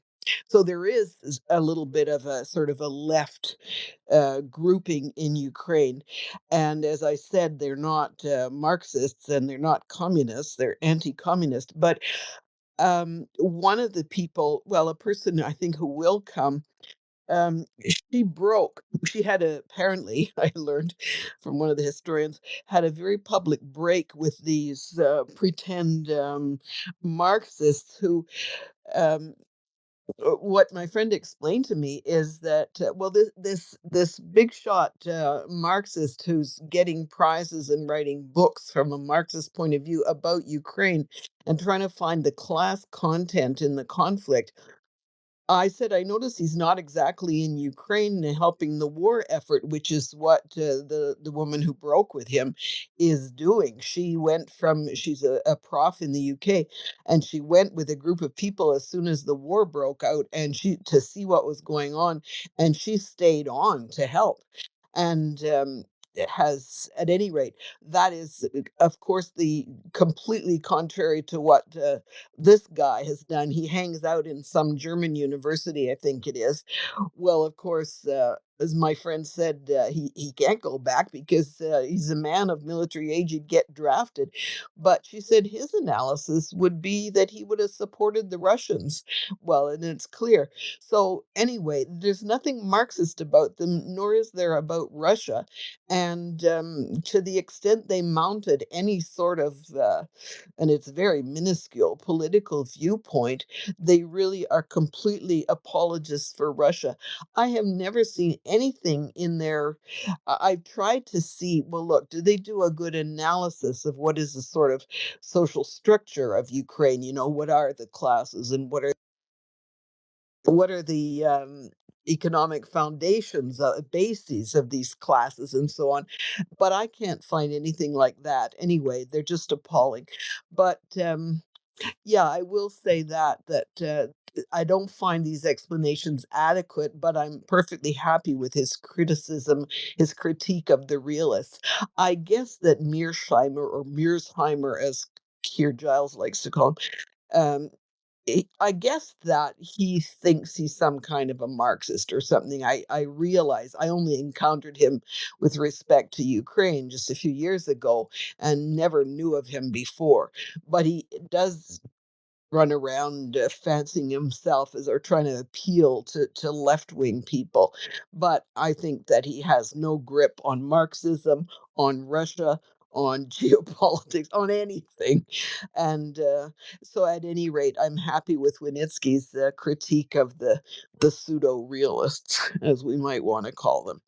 And I will not go further down this rabbit hole, but I certainly could because have a long background, a long history in this discussion, but I shall not pain you with it.